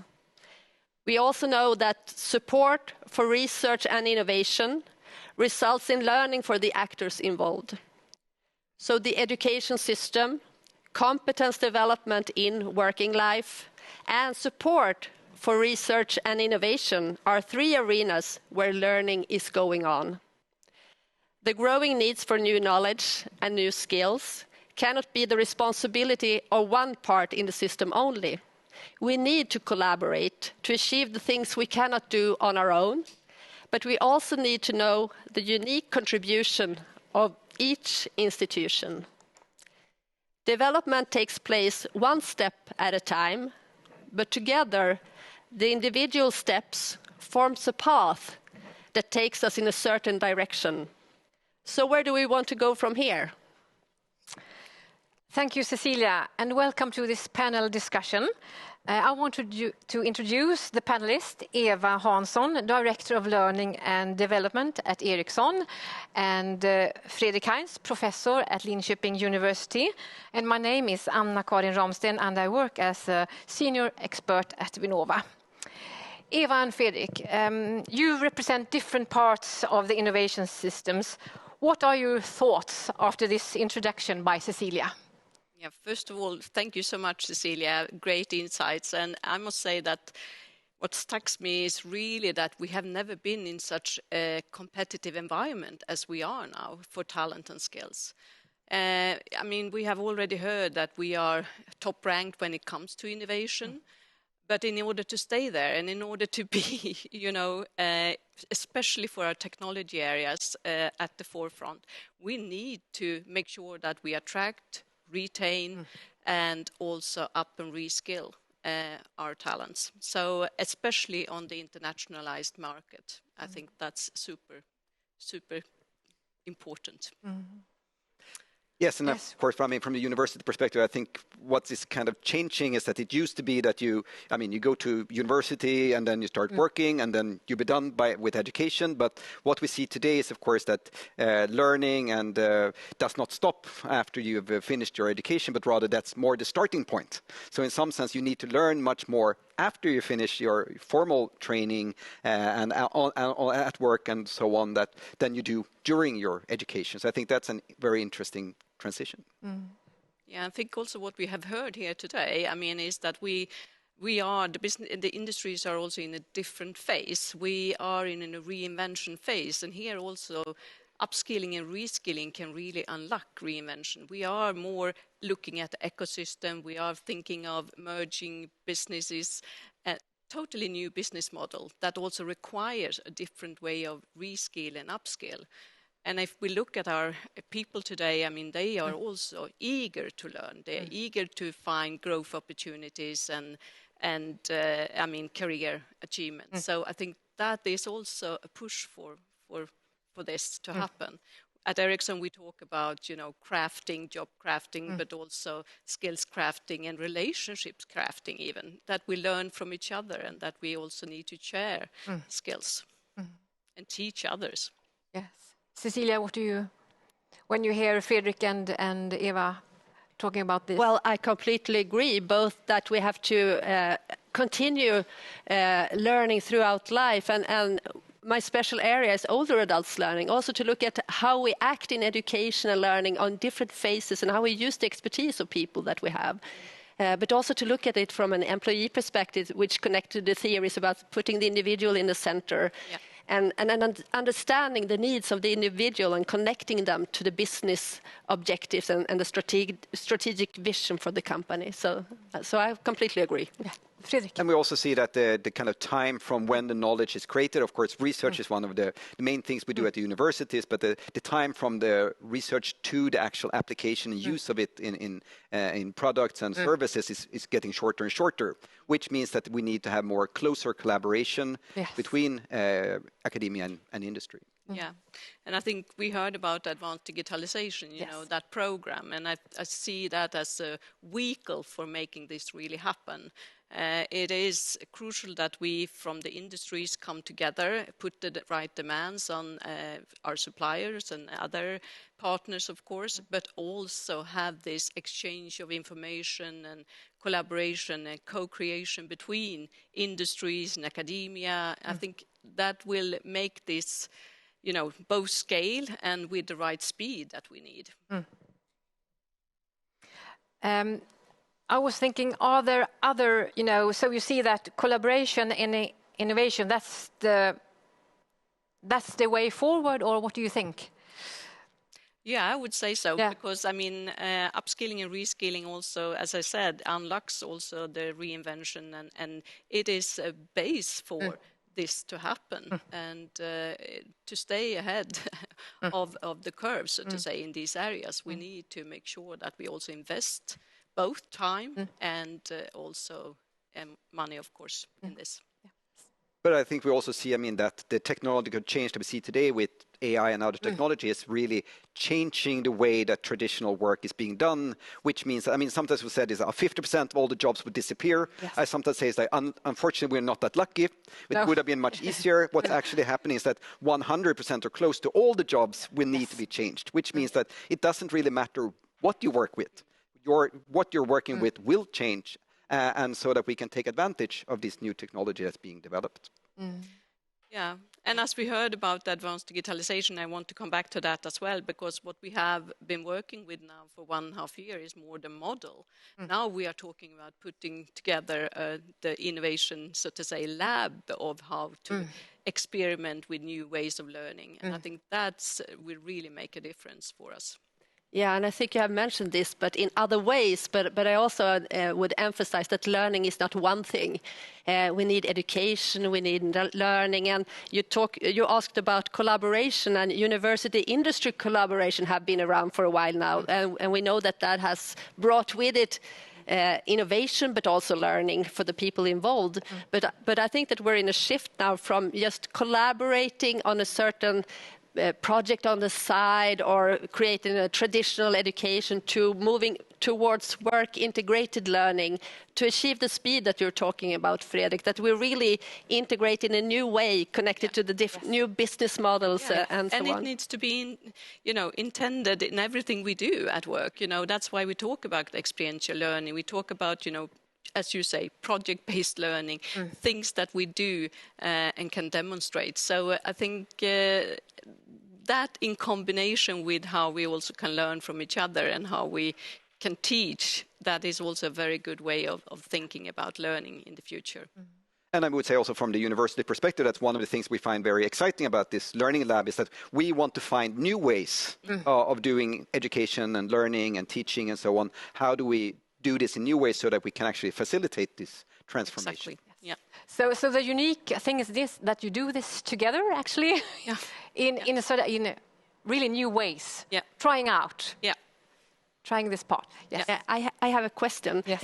Since we're talking about work integrated learning and learning on the job and every day, do you have methods for recognizing this learning, and especially maybe from the company side? How do you recognize and sort of validate the learning that is going on?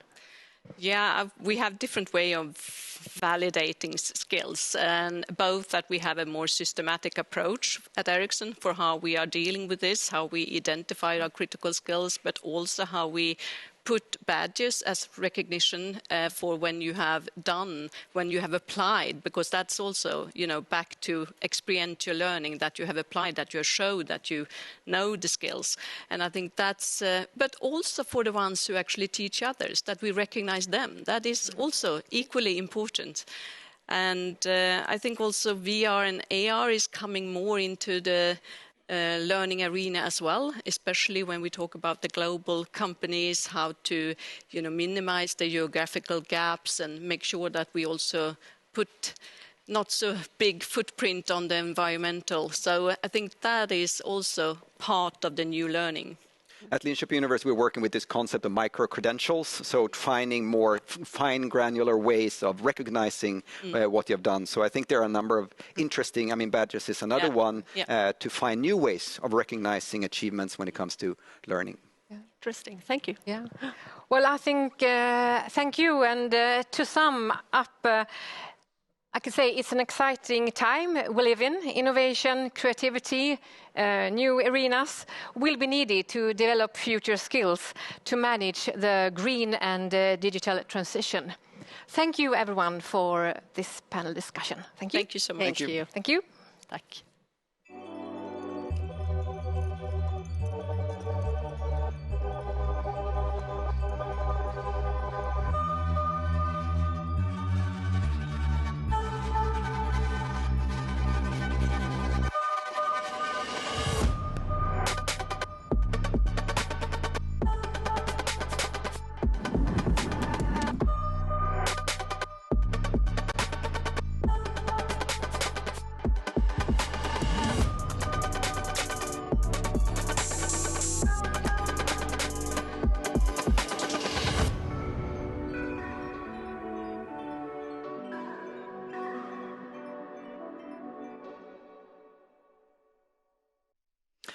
Thank you for that, and welcome back.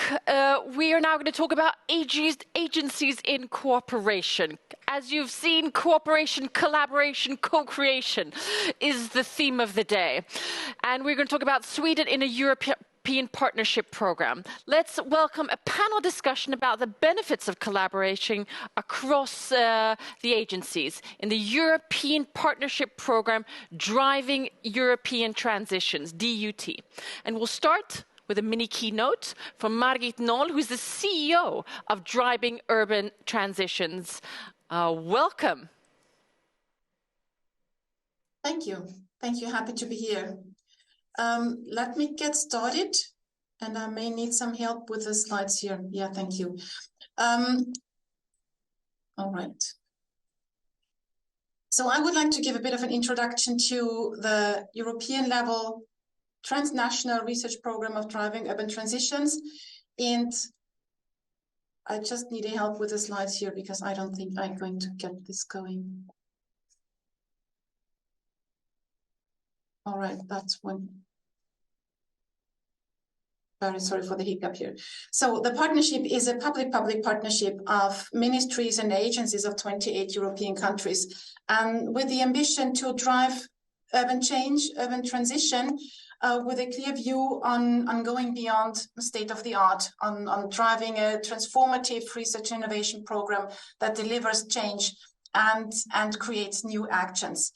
It's based not only as a traditional research and innovation program that launches calls on an annual basis, but it runs a comprehensive program management accompanying the funding that is offered by all the participating agencies and countries. In that regard, we have laid out a vision, as you may see here, that I guess goes beyond what you see in traditional research and innovation projects, in a sense that we are strongly fostering research that delivers impact on the ground, that we're less interested in theoretical exercises, but in delivering change and building the capacities for all the actors needed, like the previous session just indicated on the skills that are needed to make change happen. We want to deliver evidence, good practice cases, and co-design them in a way. Three thematic priorities to get this going. But even more, what I would like to emphasize perhaps as a starting point for the discussion now in this panel is we want to be a transformative research and innovation program. So meaning research that matters. And that's not always a given. And it comes along with some prerequisites that we need to get right on the level of the agencies in designing the appropriate instruments to deliver that change. And one is it must be transdisciplinary so that all the stakeholders can engage and that we make sure the research topics that we put forward are of relevance to those that need to act, in our case, given cities, municipalities, different kinds of urban actors and stakeholders. It requires experimentation and co-design, something very essential to get things going, and not just provide scientific evidence to deliver finally at some point in time on a longer term perspective, a solution, a product or a service, but really co-designing that with the people that need to have a say on that. Finally, it's about creating these instruments, the funding schemes that allow everyone to be part of that, receiving funding, which is not a given, and the Swedish agencies are quite on top of that, being able to fund and support a variety of actors in that regard. And last but not least, we need a national coordination. We need, in this transnational arena, in this European context that we're operating, it's not enough to have very good cooperative projects across borders, but we need to bring these results into our single countries. We need to disseminate the results. We need to mobilize the actors. We need to make sure that the good practice cases, the references are available. So this national coordination, having a couple of agencies, like in the Swedish case, cooperating, teaming up, joining forces in different ends and creating multiple benefits is really essential. So I guess with that, I would leave it. I'm really looking forward for the discussion.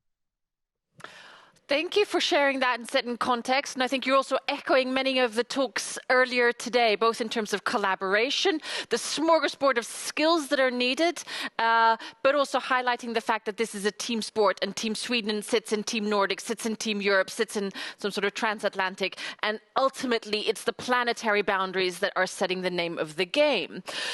I would like to welcome the panel of agencies. We have Björn from Vinnova, we have Björn from Formas, and we have Emina from the Swedish Energy Agency. Could we start with you, Björn? What are your reflections both on the topic at hand and what we've heard from Margit? Well, yeah, first I would like to also emphasize my role in DUT. You could say that I work as the national contact point for Sweden in the DUT partnership, and I function as the coordinator, you could say, of the transition pathway of the circular urban economies. That means that I'm responsible for the strategic development of circular economy related issues in DUT, and that I lead co-creation processes, you could say, to decide which issues that DUT should prioritize and tackle when it comes to resource use of cities. So my work in DUT, you could say, is part of a move from Formas to take a more active role and become a more active player with a larger responsibility in funding research and innovation related to sustainable city development internationally. But the focus of this discussion is, of course, not Formas' role in DUT, but I would rather like to emphasize that we all have very important responsibilities and that all of our work is so much easier to do given the joint efforts and collaboration between us agencies. Sweden is a small country with a relatively small world of governmental agencies, and this makes it possible in many different ways to engage in trust-based cooperation, not only on our sort of operative level, but also on the strategic level, you could say, of our managers. So I think that the DUT is a great example of this, and also that we already see some of the results in terms of that. We think we will, it looks as if we will be able to fund some truly innovative projects when the first call is decided this summer. So just to fly you in a bit here, maybe. Well, sounds like a lot of opportunities and quite a lot to unpack. Before we do that, Emina, what is your take on this collaboration aspect and what Margit was saying? Yes, maybe I can follow Björn's example and also emphasize my role in DUT partnership. I'm vice chair for transition pathway PED, positive energy districts, and also national contact points for positive energy district thematical issue in DUT partnership. And also I have many years experience of this collaboration, which is actually started in joint programming initiative Urban Europe, which many of our colleagues in Europe also recognize.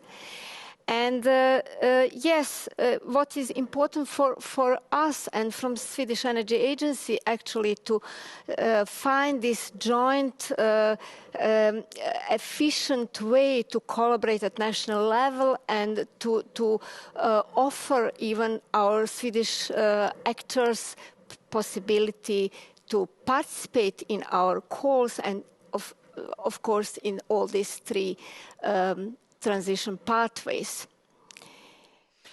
And Vinnova, to set the last piece of this puzzle, how do you fit in? How Vinnova fit into this joint cooperation? Well, obviously by bringing in the innovation perspective, as we have more research approach, Energy Agency, you are a bit of both ways, I would say, but we emphasize innovation into this. So, and apart from that, I would just like to agree to all the wise words that have been said by Margit and my colleagues here regarding DUT. If I should say something, I would like to underscore once again the importance of working with an urban, with cities basically, in order to reach climate neutrality. It is of utmost urgency that we find ways of reaching climate neutrality in cities, and therefore I'm super happy to have the opportunity to work with my colleagues here and DUT with this topic, basically. Before we go into the aspects of collaboration, which is the topic, could you share with us and the viewers, what is this project? A tangible example of the things that you have collaborated on? I mean, let's say it like so that I think we are uniquely positioned and a bit different in terms of a setup between agencies in Sweden in comparison to how it's set up in other countries in Europe, for example. We have where there can be, you could say, for example, let's say more hierarchies, more formal ways of collaboration. I think we have are closely aligned in our views on how these urban challenges should be tackled, for example. And I also think that this creates a sort of common baseline and understanding of how we should engage in and provide a solid commitment from the Swedish standpoint in DUT, you could say. So maybe there's that. I think that we also, it's this trust-based thing that among us as colleagues, in a way, you could say that we regard the Swedish, let's say, cohort of interested actors maybe as one, in a sense. It's not one cohort per agency, but it's a joint Swedish effort in this sense, which I think is maybe a bit different to how other countries organize it. Sorry. And I'd like to ask Mart to join the panel discussion. We now have an engaged audience for the next 10 minutes. Please take the opportunity to brag a little. What are you working on? What are the challenges? How do you formulate that so people know what we're doing? All right. So one of the essential parts is that these 28 countries are working together to design a common strategic agenda, a research and innovation agenda that is then jointly delivered. So this is an emphasis of 28 countries and perhaps more to come internationally that engages in a strategic discussion on national priorities, what that means on the European level, and how we can create a European or even international framework for cooperation to support cities in their transition. So it is then, of course, the most visible part is the calls that we're launching, the money that is available for all partners in the countries that are joining in and providing funds. But it is more than that in terms of engaging in a strategic dialogue. So one of my favorites, what I'm quite proud of in the partnership, is our community that we have created, our interactive transdisciplinary engagement of mobilizing cities, mobilizing social initiatives, researchers, business, all of them to be part of that endeavor, to have their say, to contribute in a strategic discussion, setting the topic, setting the agenda for what matters, what is relevant for them, and then having all these agencies joining forces to deliver and implement the calls. And help me understand, what are the top 3 agenda points? What are the actions that you're taking? Give us some concrete examples. So the actions are that we're launching a call addressing the 15-minute city example, the positive energy districts and circularity. So also lined up here on your panel, basically in people responsible for that. So people are asked to deliver on what are approaches towards a 15-minute city? How can we get the mobility transition going? How can we redesign urban space and urban mobility so that we kind of get rid of the cars and have space for people? It is about the energy transition in terms of how can we redesign our energy systems, the urban energy system, our built environment so that it's more energy efficient, that we get renewables in, but also in terms of energy communities, getting the people on board so that they understand what this energy bill is, what action they can take to reduce their energy costs. And thirdly, on the circularity and the greening of cities. So how can we drive this change of the cities and the economic model of the city and globally towards circularity, resource efficiency, but also greening the cities, bringing biodiversity back. And all that is strongly interconnected, of course. So we offer entry points in a thematic discussion, offering cities entry points when they want to transform according to their strategic priorities, getting support and experimentation going to find new solutions and approaches.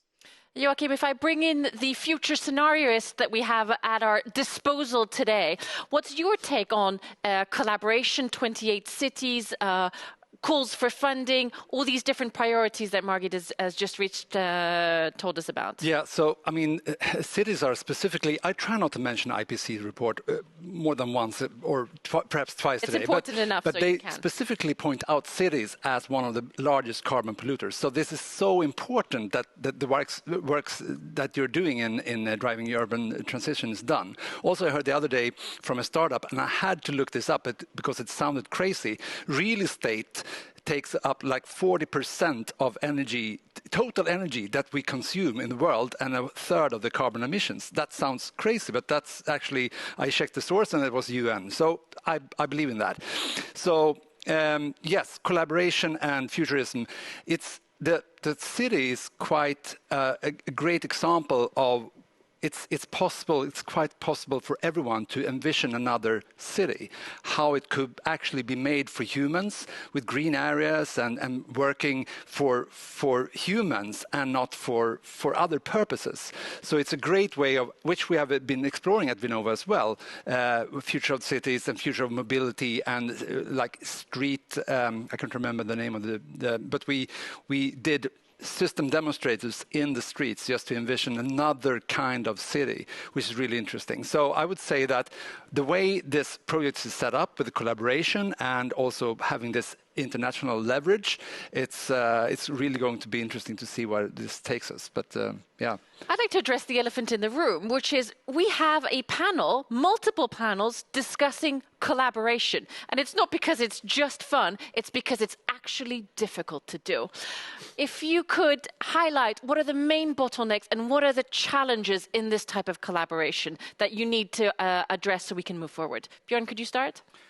Well, a comment on that, maybe not exactly the answer you're looking for, but what I would like to highlight here, what we are doing and what I think is the strength here from our Swedes in this perspective is that we work on a very sort of, you maybe said it, Björn, but like prestige-free, non-competition way.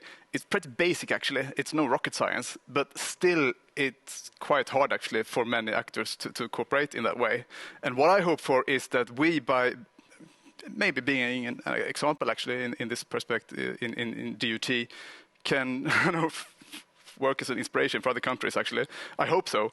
And I also think it's essential for Sweden. I mean, this is what we can bring to the table, what is our strength here. We're a tiny country with a tiny population, but if we can show that by joint forces we can have actually pretty big impact on what we do, that's why we do what we do, basically. And then also, if I may add, I would also like to frame this in sort of a bigger DUT also sort of connects to other policy initiatives in which we all are engaged more nationally in Sweden. We have the Climate City contract. We have the Council for Sustainable Cities. But that is also a strength in this context. I think that we see DUT is one way of cooperation when it comes to urban issues, but there are many others, and which also gives us strength, I think.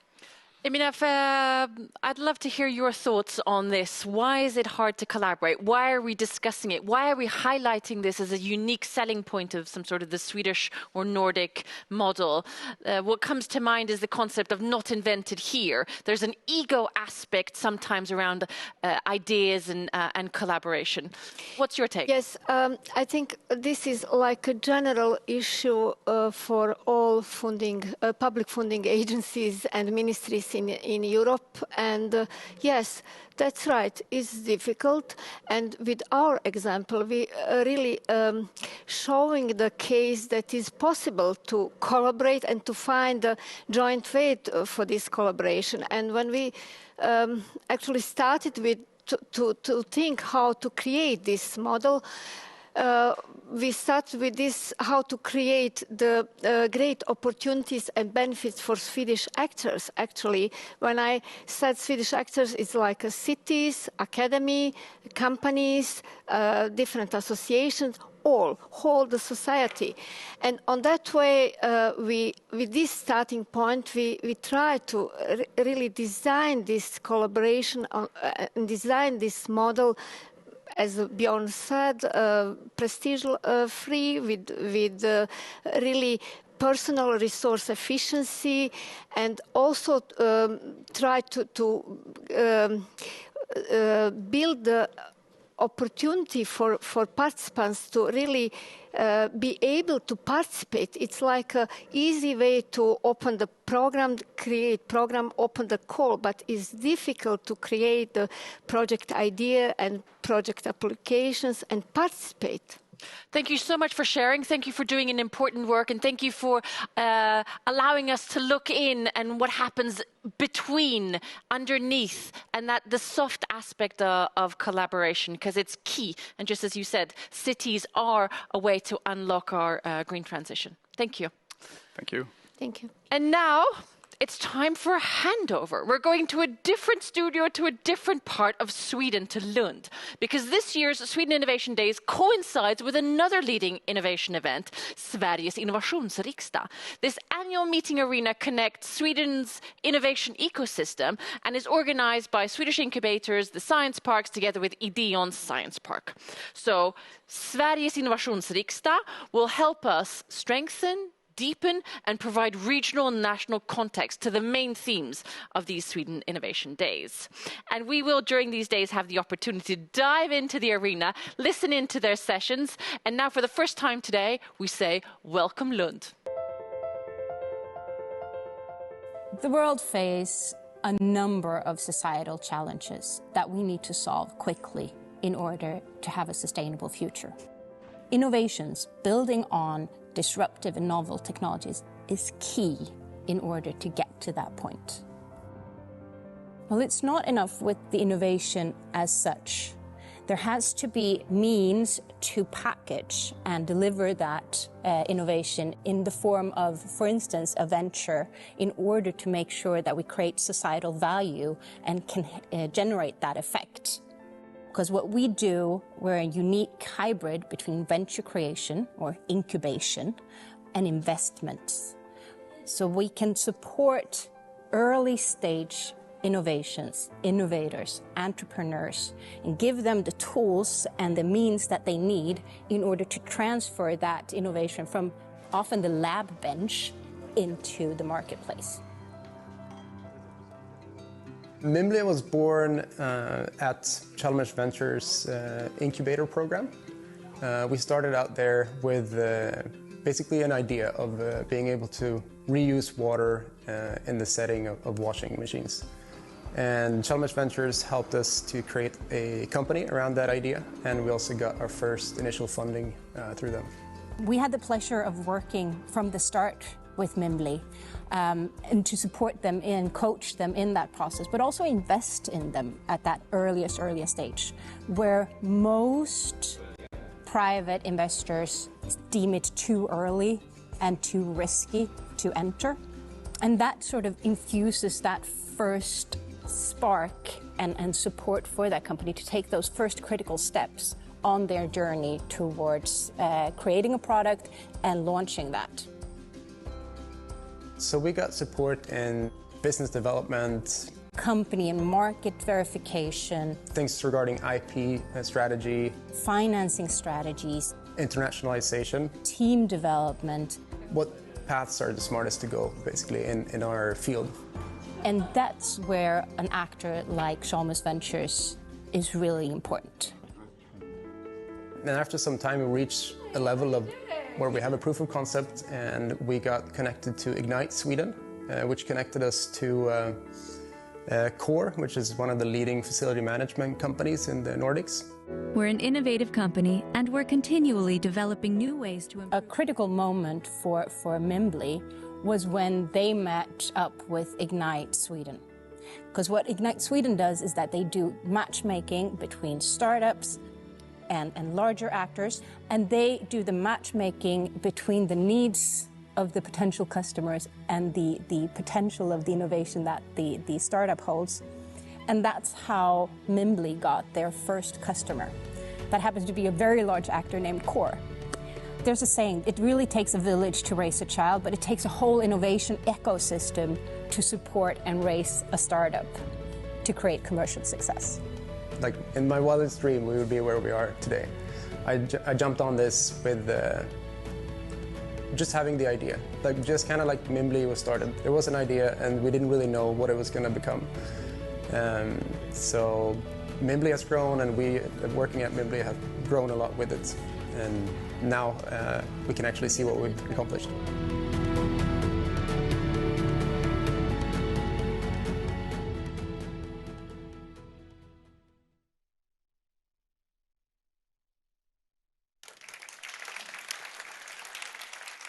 The National Incubator Program has been, of course, an important enabler for innovation ideas to grow in Sweden.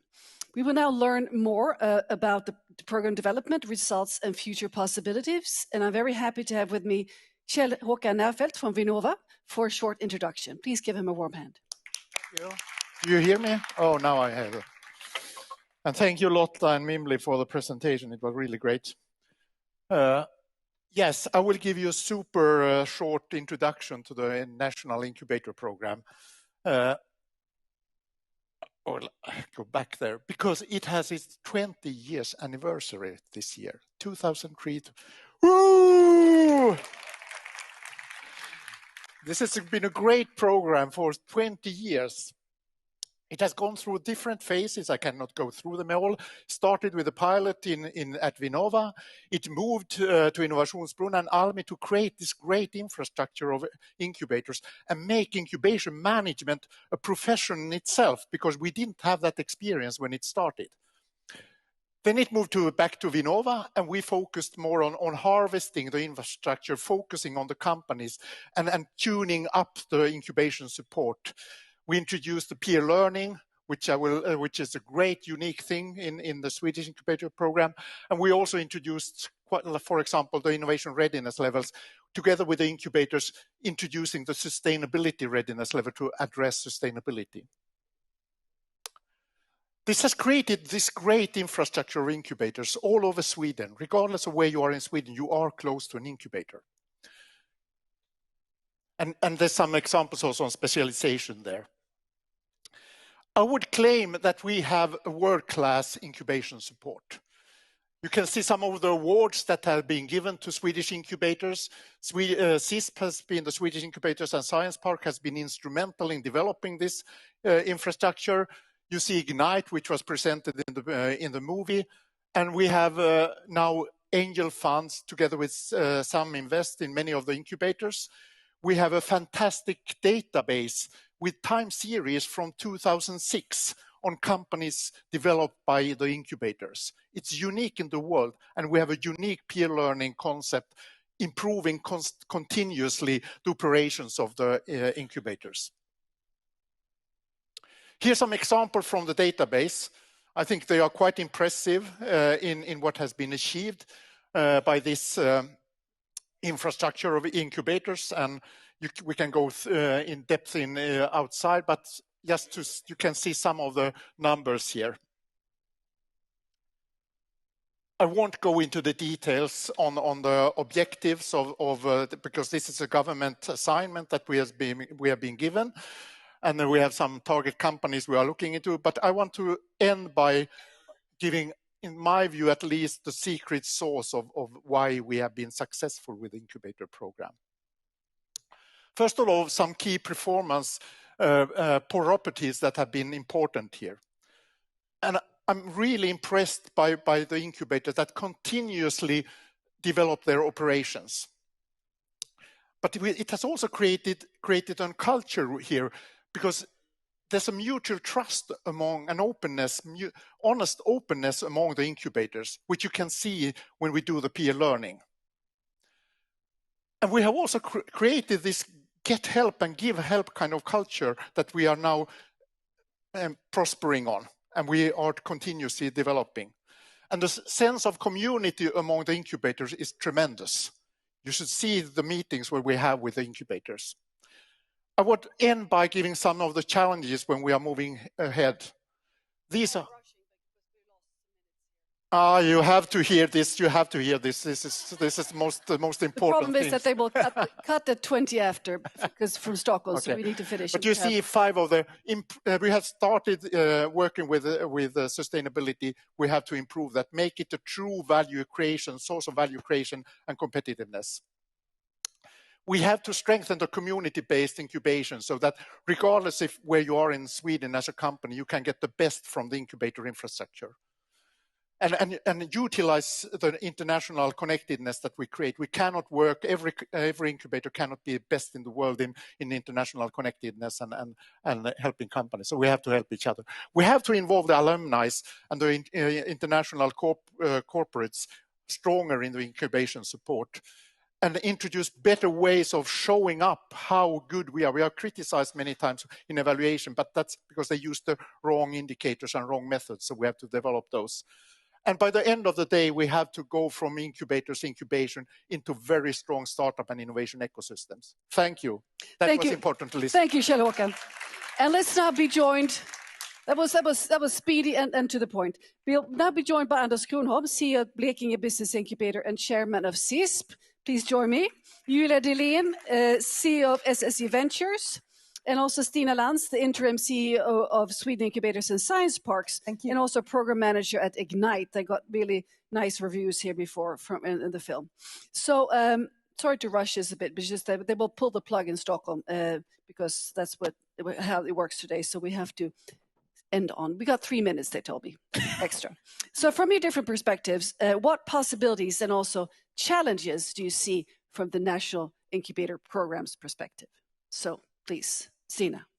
Yeah, well, I totally agree with what Kjell Håkan said, absolutely. But I also want to really embrace what we have in Sweden, this mutual trust that enables us, for example, building up Ignite as a common tool for all our startups to meet corporates. This is something, the trust we have is unique. And with that in the base, I think we're really able to level up to the next phase now. Thank you. Julia, how about you, from your perspective? Yeah, to say something that Kjell Håkan didn't mention, but I work for the Stockholm School of Economics and their incubator and now their fund, and we are partly financed by private capital. And I think one super important aspect of public funding is that we also need to leverage that to get more private funding. And for us, that has helped a lot, having the being in the National Incubator Program and really making sure that we create a stronger collaboration between the private sector and the public one, because I think that what we are doing, we really need to send companies out in the private sector, right? And they shouldn't be supported by public funding after a while. And that I think is super important. Thank you, Julia. And I think the signal value is, you're completely right. It's really important. And Anders? Yes, I think the regional perspective is quite important. Mm-hmm. The incubator system is all over Sweden, and we can see that lots of startups come from all different types of cities in Sweden. So if we get a solid base with a hotbed of lots of startups, we can create those great national programs at Ignite, or we have some internationalization programs and so on. So I think the broad base with startups that will give the opportunity to create great national Stina, programs. please. Yeah, I think this is actually what Anna's suggesting is something really unique. If you come to Sweden and build your startup, and this is kind of a little bit commercial, then you can actually live by the lake in a fantastic house and still be connected to the hotspots in Stockholm or in Lund here or in Gothenburg by us all working very much together. So. Yeah. Thank you, Stina. So if you look, you wanted to add, Julia? I just want to also say that it's super important with this collaboration. When I came into the system, I was 23 years old and I was the CEO of an incubator and I had no idea what to do. And I met all of these amazing CEOs of the other incubators and they taught me so much. And I think that I have never been in an industry or heard about any other industry where we share so much and we learn from each other to the extent that we did. So I'm a bit afraid to leave this ecosystem, but we'll see. Sounds like a nice family to be in. So you've identified some challenges here and some things that need to be sort of tuned. So who needs to do what here to make this work even better? Stina. Well, I think it's both a bottom-up and top-down process. So, and we are very much organized, to be honest, in the incubation system and the science park system in Sweden. And we have all the tools to level up to the next level and also support scale-ups, for example. But we also need a top-down perspective. So we both need the government and you, the authorities. I hope that we challenge you sometimes, but when we take this challenge, we work together to address it. And usually there comes good things out of that. But sometimes you need this kind of small conflicts to really challenge each other in order to find the good way forward. Do you agree? The sort of the chafing here, is it good? Yes, I think we all agree. But of course, one big challenge is, I think, the financial system for the incubators is still too small. We need more money. I was waiting for this one. So here was. It was You're saying what everyone wants you to say, because that's what we are all thinking. Yeah. But I think that will be crucial. And to be able to take the next step of the incubator system, I think we need another financial system that we're using today. You can elaborate a bit on this because I know everybody. Yeah, I know. But I mean, we have to address this to the politicians, I think. I mean, it's not, I know Vinnova is trying their best to increase the program, but still we're lacking. And I think because with Ignite, that's a great example of how we have learned that there are some tools and some ways that everyone can use to raise a startup.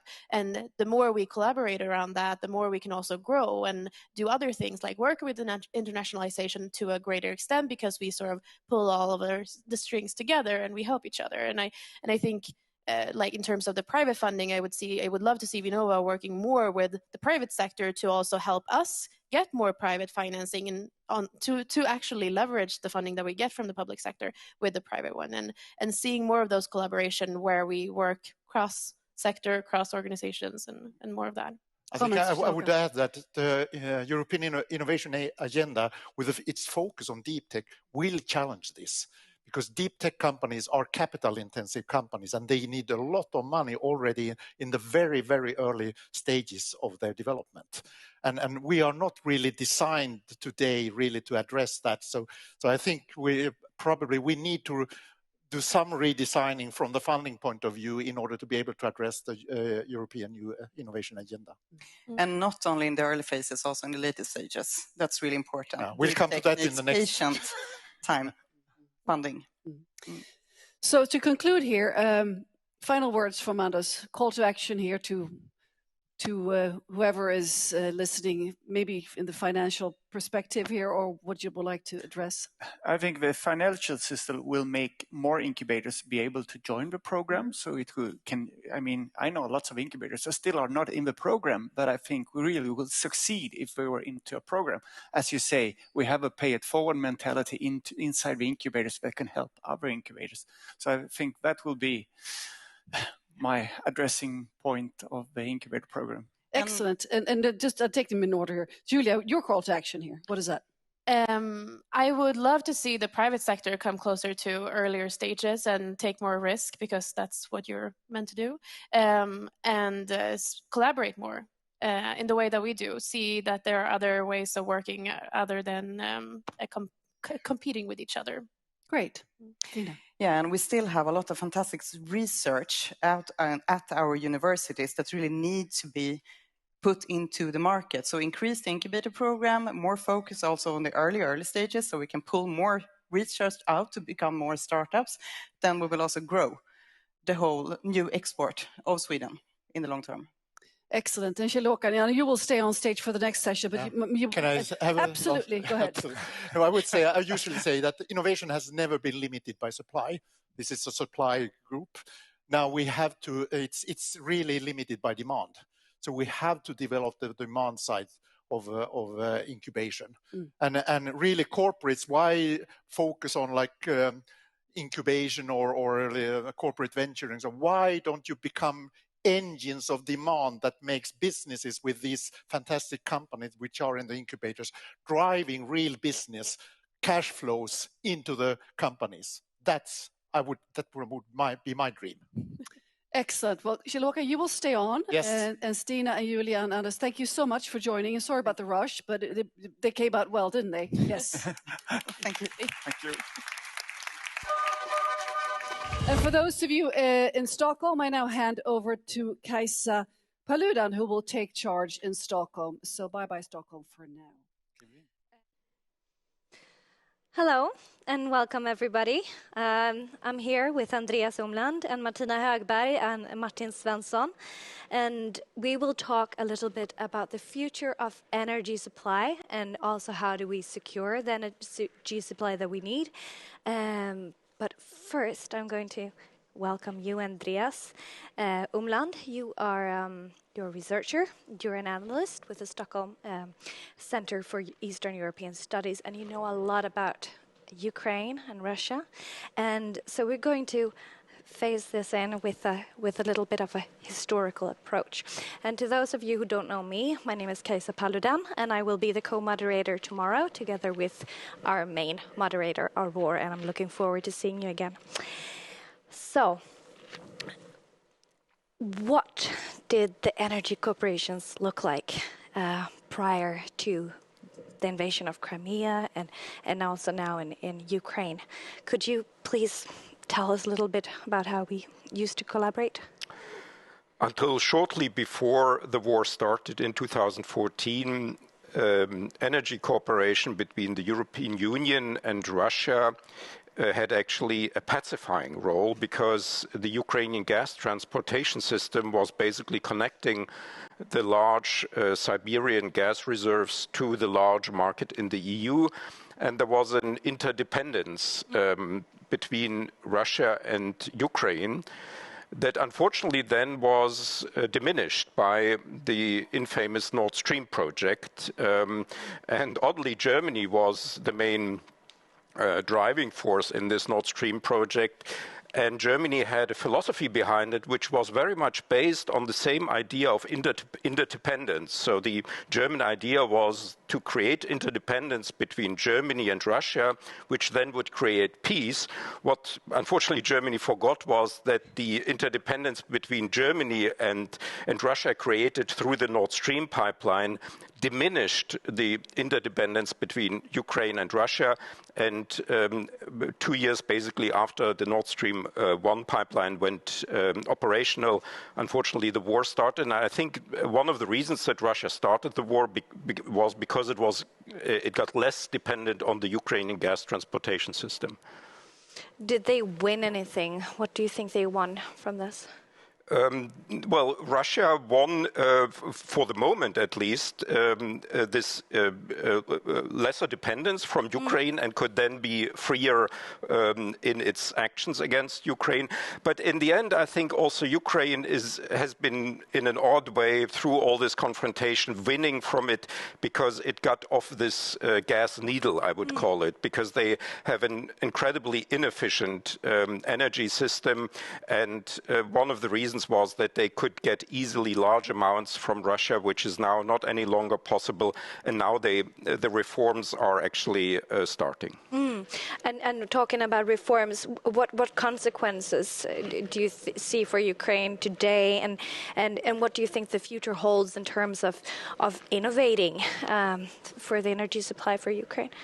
I guess Ukraine is facing the same problems as other European countries. What is now actually just specific about Ukraine, that the Ukrainian energy system has become a military target for Russia, and that many of the innovative ideas that have been developed originally for totally different contexts are now helping Ukraine to basically fight this Russian war against the Ukrainian energy infrastructure. So people now have privately accumulators, batteries. They are thinking now about renewables, about solar panels, about wind turbines, not only to become more ecological and to become safer in their energy supply, but also to secure themselves against these Russian attacks. And I guess also looking more towards Europe and European collaboration. Yeah, there's then a sort of a natural match here in that Ukraine has now additional motivation, not just because of ecological reasons and saving costs, but also for very hard security reasons to build up a new energy system. Yeah. Thank you. That's all very, very interesting and very relevant. I'm going to pass on to Martina Högberg. You're the head of strategy and foresight at Svenska Kraftnät, the Swedish authority on securing the grid and our electricity supply. So we heard a little bit about the situation now here in Ukraine and how they're handling it, and what collaboration means for energy supply. Do you see any parallels to Andreas' case story here in the challenge that we are facing in Sweden and the EU? Yeah, I would say, unfortunately, we see some parallels, of course. In Sweden, the dependency on natural gas has been very clear during this year, and that the shift that we are heading towards more electricity, more renewable electricity, more locally produced electricity from fossil-free electricity will just speed up, I would say, from this in the whole of Europe. And in Sweden, we need to do more larger volumes of electricity in order to also change from a climate perspective, but also from a security of supply perspective, to have it more locally produced. And we need also more flexibility. We need more of batteries, for instance. How much electricity do we need? We are planning to, as a grid, it will be an essential part, but we are planning for a doubling of electricity in Sweden. Okay. And I would assume it's the same situation in the rest of Europe.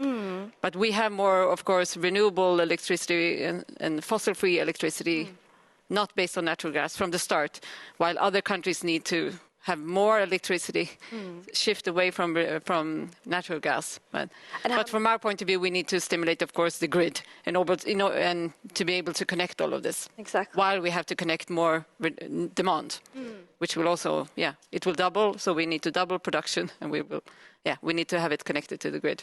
And how many years do we have to double our until 2045, more or less. So 20 years. 20 years to double. So it's a big challenge, of course. Yeah. And what markets or products do you see that we need to develop in order to actually reach that goal?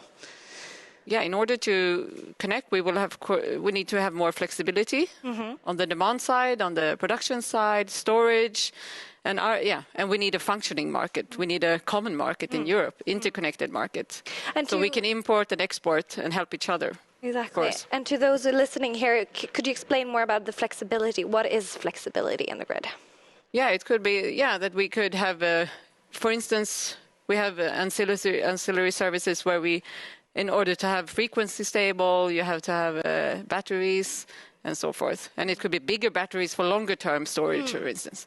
So you have many different things, and it will be, of course, different actors. We're just one actor as a transmission system operators, but we needed to have it locally and regionally and so forth in the households. And how do we use those households that have installed batteries? How can we use it to have more flexibility in the grid, for instance? So there are a lot of things that need to be developed to make this shift happen then. In 20 years. Yes. Wow. The time is short. We only have 15 minutes here, so I'm just going to say, great, thank you, Martina. And I'm going to pass on the torch to you, Martin.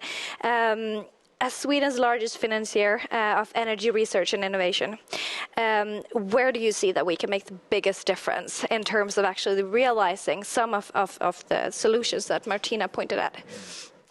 Yes, thank you. I mean, it's a very big question, of course. And after listening to Andreas, and I realize our need for innovations are very small, really, in comparison. We're doing fine-tuning. And I could say, as working with government finance for many years, I say that we used to have sort of problems of priorities, of course. We always prioritize sustainable energy supply. We have priorities about climate, of course. We should make sure we don't change the climate. We should have about national economic growth is important, affordability, the social issues. And what has become, I think the biggest difference is now that security is suddenly come up as one of the biggest enablers for all the rest concerning a sustainable energy supply as an enable system. And we talked about security before. We talked about finding ways of counteracting the fluctuation in electricity demand and the supply. We talked about smart solutions for changing our behavior, how we use electricity, how we store electricity. We talked about new ways of connecting the electric cars with the system. And it's really, of course, when you compare to what we see now in Ukraine, this is really small things, small variations. We looked at solar panels, big variation in renewable energy. And I think what we can see as the biggest difference is now we have to start thinking more about how we can become more resilient in total, not just security, but also resilience for disturbances. We have to realize we live in a society where disturbances happens on a more systemic way than before. And in this respect, like Martina mentioned also, we have to think about the interconnection. We have to increase the interconnection. How can we find the innovation that increase the interconnections and make us more resilient for the future? And that will enable the whole new sort of fossil-free energy system as well. And here is not, of course, not small solutions, but it's also, I would say, go back to more into the system innovation approach. I think we've probably heard more about that here. The Sweden Innovation Days, it used to be a very popular term. And indeed, here we really need system innovation. We need have the policy changes connected with the technology advances. We have to have all the actors involved. We have to have the transmission operators. We have to have the companies inventing. We have to the research and the science parks, and also us as financiers. So this is what I think one of the biggest new missions we have, where we have to find these system innovations. We've had managed with the vaccines for COVID, we have transport system, we have zero vision with the transport systems, we have smart cities, and now we have these European resilient energy systems where we have really great missions where we can work together and see how we can supply perhaps our small technological advances. Maybe there will be a step, but system innovations, I think, would be the really big thing here. System innovation. For resilience, yeah. Yes. Thank you, Martin. Head of Sustainable Business Development at the Swedish Energy Agency. So if we were to wrap up these very, very short minutes, but very interesting with all these great ideas to how we can move forward with securing the energy supply. Andreas, if you should send Martina and Martin off with some thoughts for them to think about for the rest of the day, what would that be?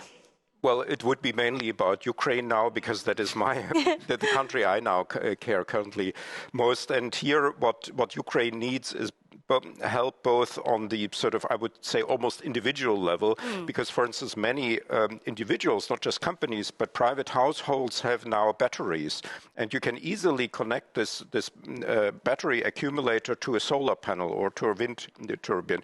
And also, Ukraine has a lot of potential with regard to energy. It has a large gas storage system, a large gas transportation system that can be used for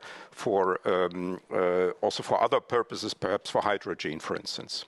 Thank you, Andreas. Thank you very much. And I'll send it back to you in Lund. Thank you very much.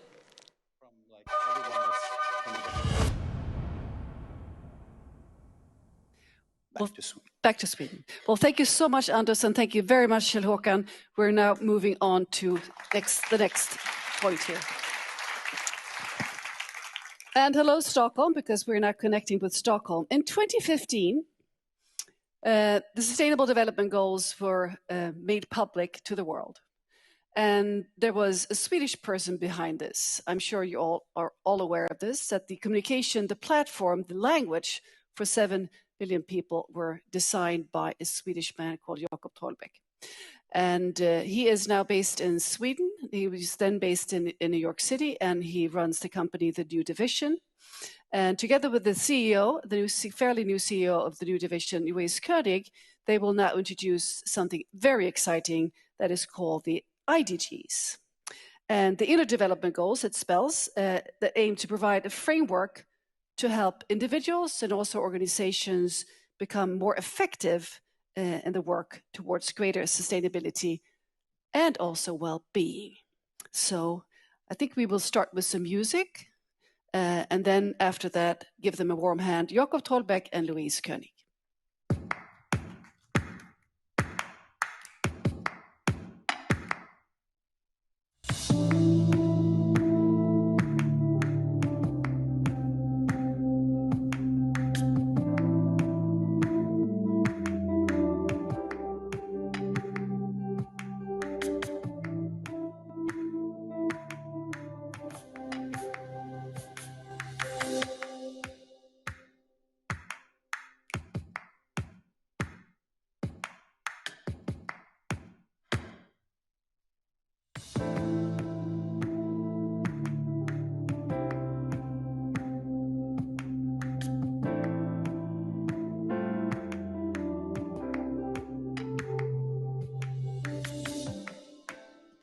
Bara framtiden, vi har också rätt till våra kroppar, rätt till utbildning, rätt till rent vatten.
Thank you. I just have to make this one little comment regarding the previous session and incubators and all of this. There's clearly nothing as dangerous as old ideas that are still profitable. We're talking about we need more demand for innovation. And what's in the way is just those big, old, ugly ideas that still makes a lot of money. Anyway, over to this. So as you can tell from the little reel that we put together, I'm crazy about communication. I just love communication, probably because I'm a nerd, and that's the way that you can be appreciated for what you do. And when you're going to do communication, you have to understand that information is not communication. And the first thing you have to do is to weed out all of the things that you don't need. You discard everything that means nothing. So that's what we did for the UN system. We got a simple language so we could make some pictures, and that turned into these lovely cubes here on the stage. And we thought that we would build a brand also for it, so we did a logotype for it. And then there was still not enough action, enough understanding. So we said, well, the 17 are sort of categories. There are 169 goals, like real goals, the targets. How can we make them understandable? So we actually made another 169 icons. And the icons was actually not the hardest thing. It was to simplify the whole language. And we call this the periodic table of change. So still not that much actions. We said, why don't we appeal to painting a picture of the future? So we said, if we formulate this as imagine a world where there's no poverty and zero hunger. We have good health and well-being, quality education, and full gender equality everywhere. Affordable and clean energy has helped us. There's clean water and sanitation for everyone. Affordable and clean energy has helped to create decent work and economic growth. And our prosperity is fueled by investments in industry, innovation, and infrastructure. And that has helped us to reduce inequalities.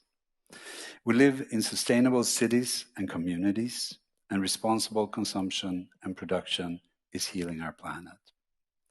Climate action has capped the warming of the planet, and we have flourishing life below water and abundant, diverse life on land. We enjoy peace and justice through strong institutions and have built long-term partnerships for the goals. Yeah. Isn't it a beautiful text that 300 pages could be turned into one page? And it sounds so simple. And Jacob and I, we often discuss, we actually live in a world that symbolizes so much of that, but many people do not. So then came the question, why is not more happening? We are midterm now. We have 7 years to 2030. So why is not more happening? So we started thinking about what is it in our capacities, skills, and potentials as human beings that is not really working. So we defined a new language called the Inner Development Goals. How many of you have heard about them? Some of you, fantastic.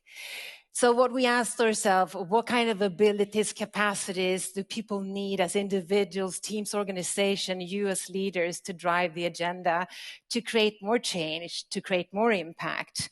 So we asked 2,000 people what kind of qualities people need, and this is what they came up with. A little bit the same black and white language, 300 pages, just like the United Nations, even though this was an individual initiative. And we came up with a cluster. And that was then 5 dimensions. Mm. And it was relationship to self. How do I relate to myself? Cognitive skills, caring for others and the world, social skills, and driving change. And then again, could we simplify even more? Could we make it even more simple to understand and remember 5 things, fingers you have on, on your hand if you're lucky? Yeah, being, thinking, relating, collaborating, acting. So this is the new language, a co-creation between many scientists, a few individuals, a number of companies around the world who are now engaged in how can we develop this world and a system and a language that everybody can understand in an organization and in a company to drive change. And just to have one simple example before we're going to end off here, and we're going to invite you to the masterclass tomorrow morning, is to take thinking. This is probably something most of you do and spend the most of your time at work doing. And what kind of capacities do we need in terms of thinking and to accelerate that even more? So if we take the next slide, Jacob. So we want you to assess, what is your critical thinking ability? Is it allowed to be critical in your organization? Is it part of your company culture or not? And is it low or is it high? How do you work with complexity awareness? Do you seek different perspectives? How do you work with different stakeholders? How do you involve in public-private partnership? How do you seek perspectives? How do you make sense of things? And how do you work with long-term orientation and visioning? Do you work on a quarterly basis, 3 years, 5 years? Or do you think in generations and 100 years? So tomorrow morning, we're going to work with this. We're going to go through the system a little bit more, and we're going to do a workshop where you can co-create together with us and be part of this. And we would love for this language, combining the SDG and the IDGs, to be a bigger part of innovation in Sweden. Jacob. Yeah, so we have now these 2 systems. The IDGs is still under development, but you can look at it this way, that you actually have our internal capacities and you focus them on solving the external challenges that we have.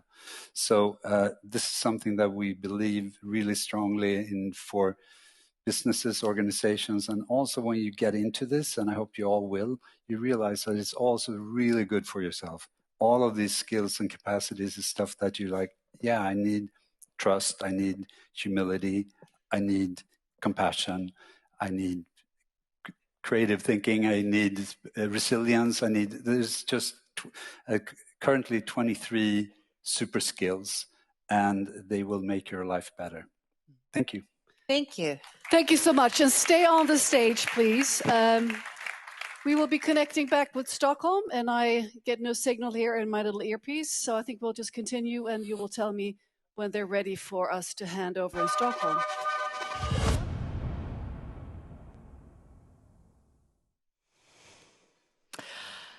And it's time for the concluding remarks. Time has swooshed by. Today has been paving the way for innovation.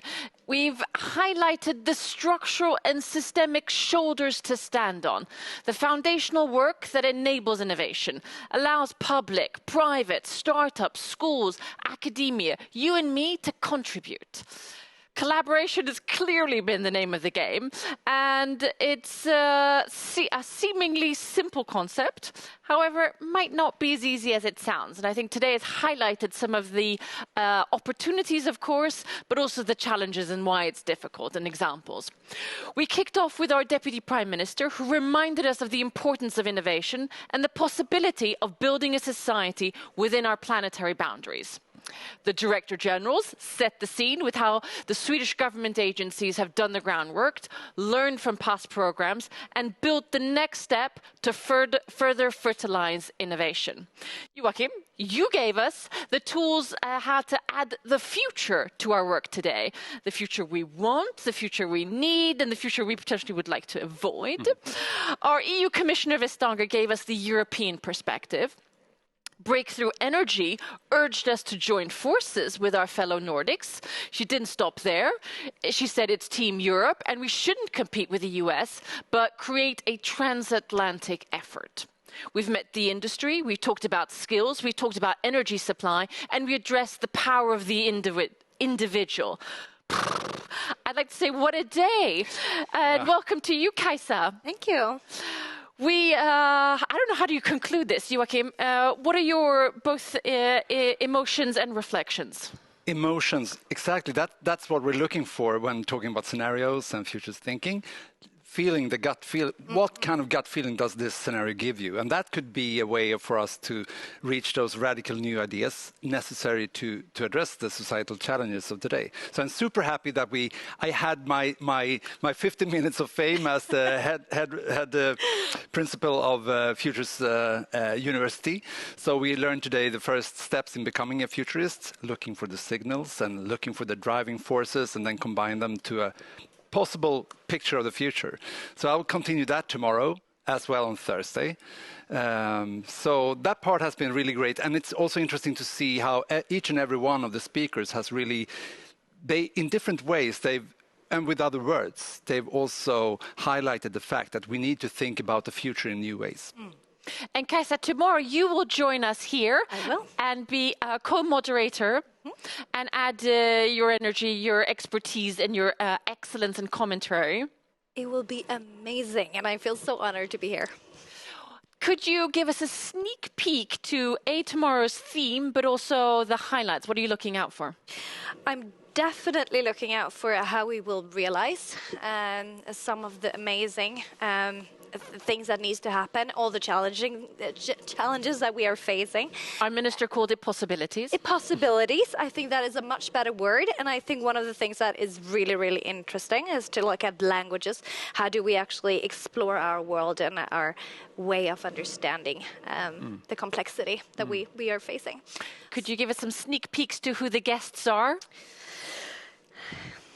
Yes, definitely. Sorry, it's my pregnancy brain. I'm totally.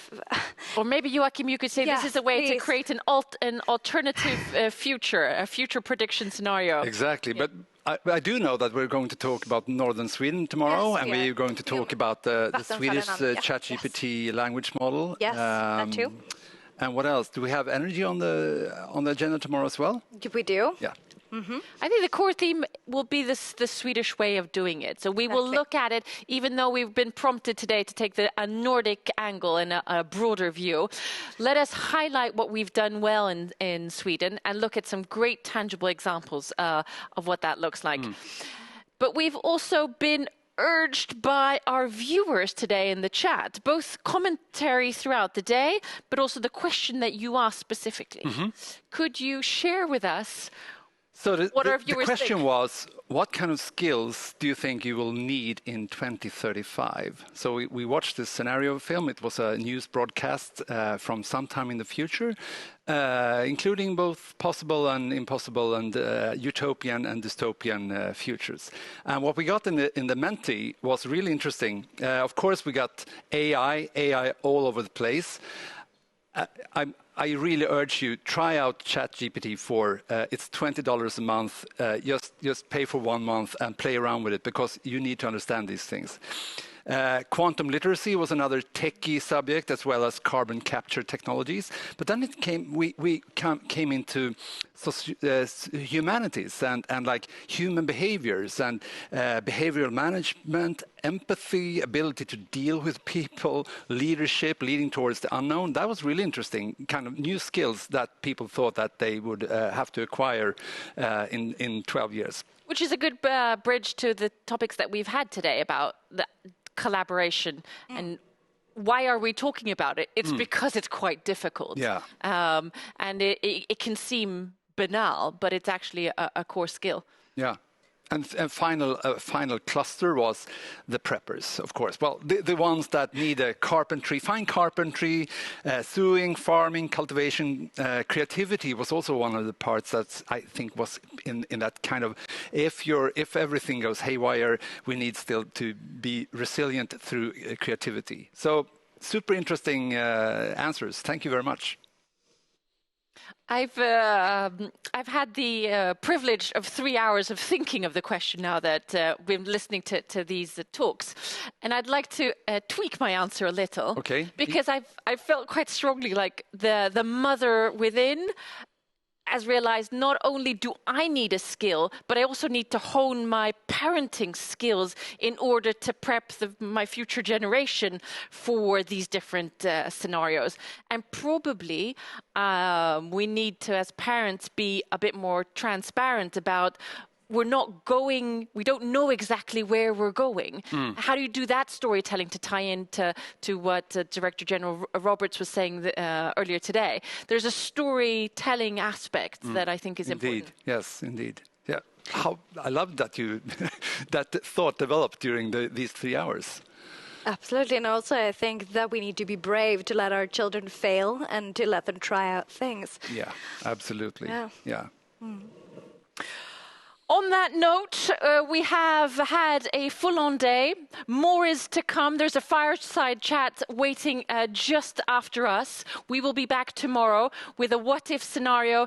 Kajsa will be co-leading together with me with expertise and energy, and we will talk about the Swedish way. See you tomorrow.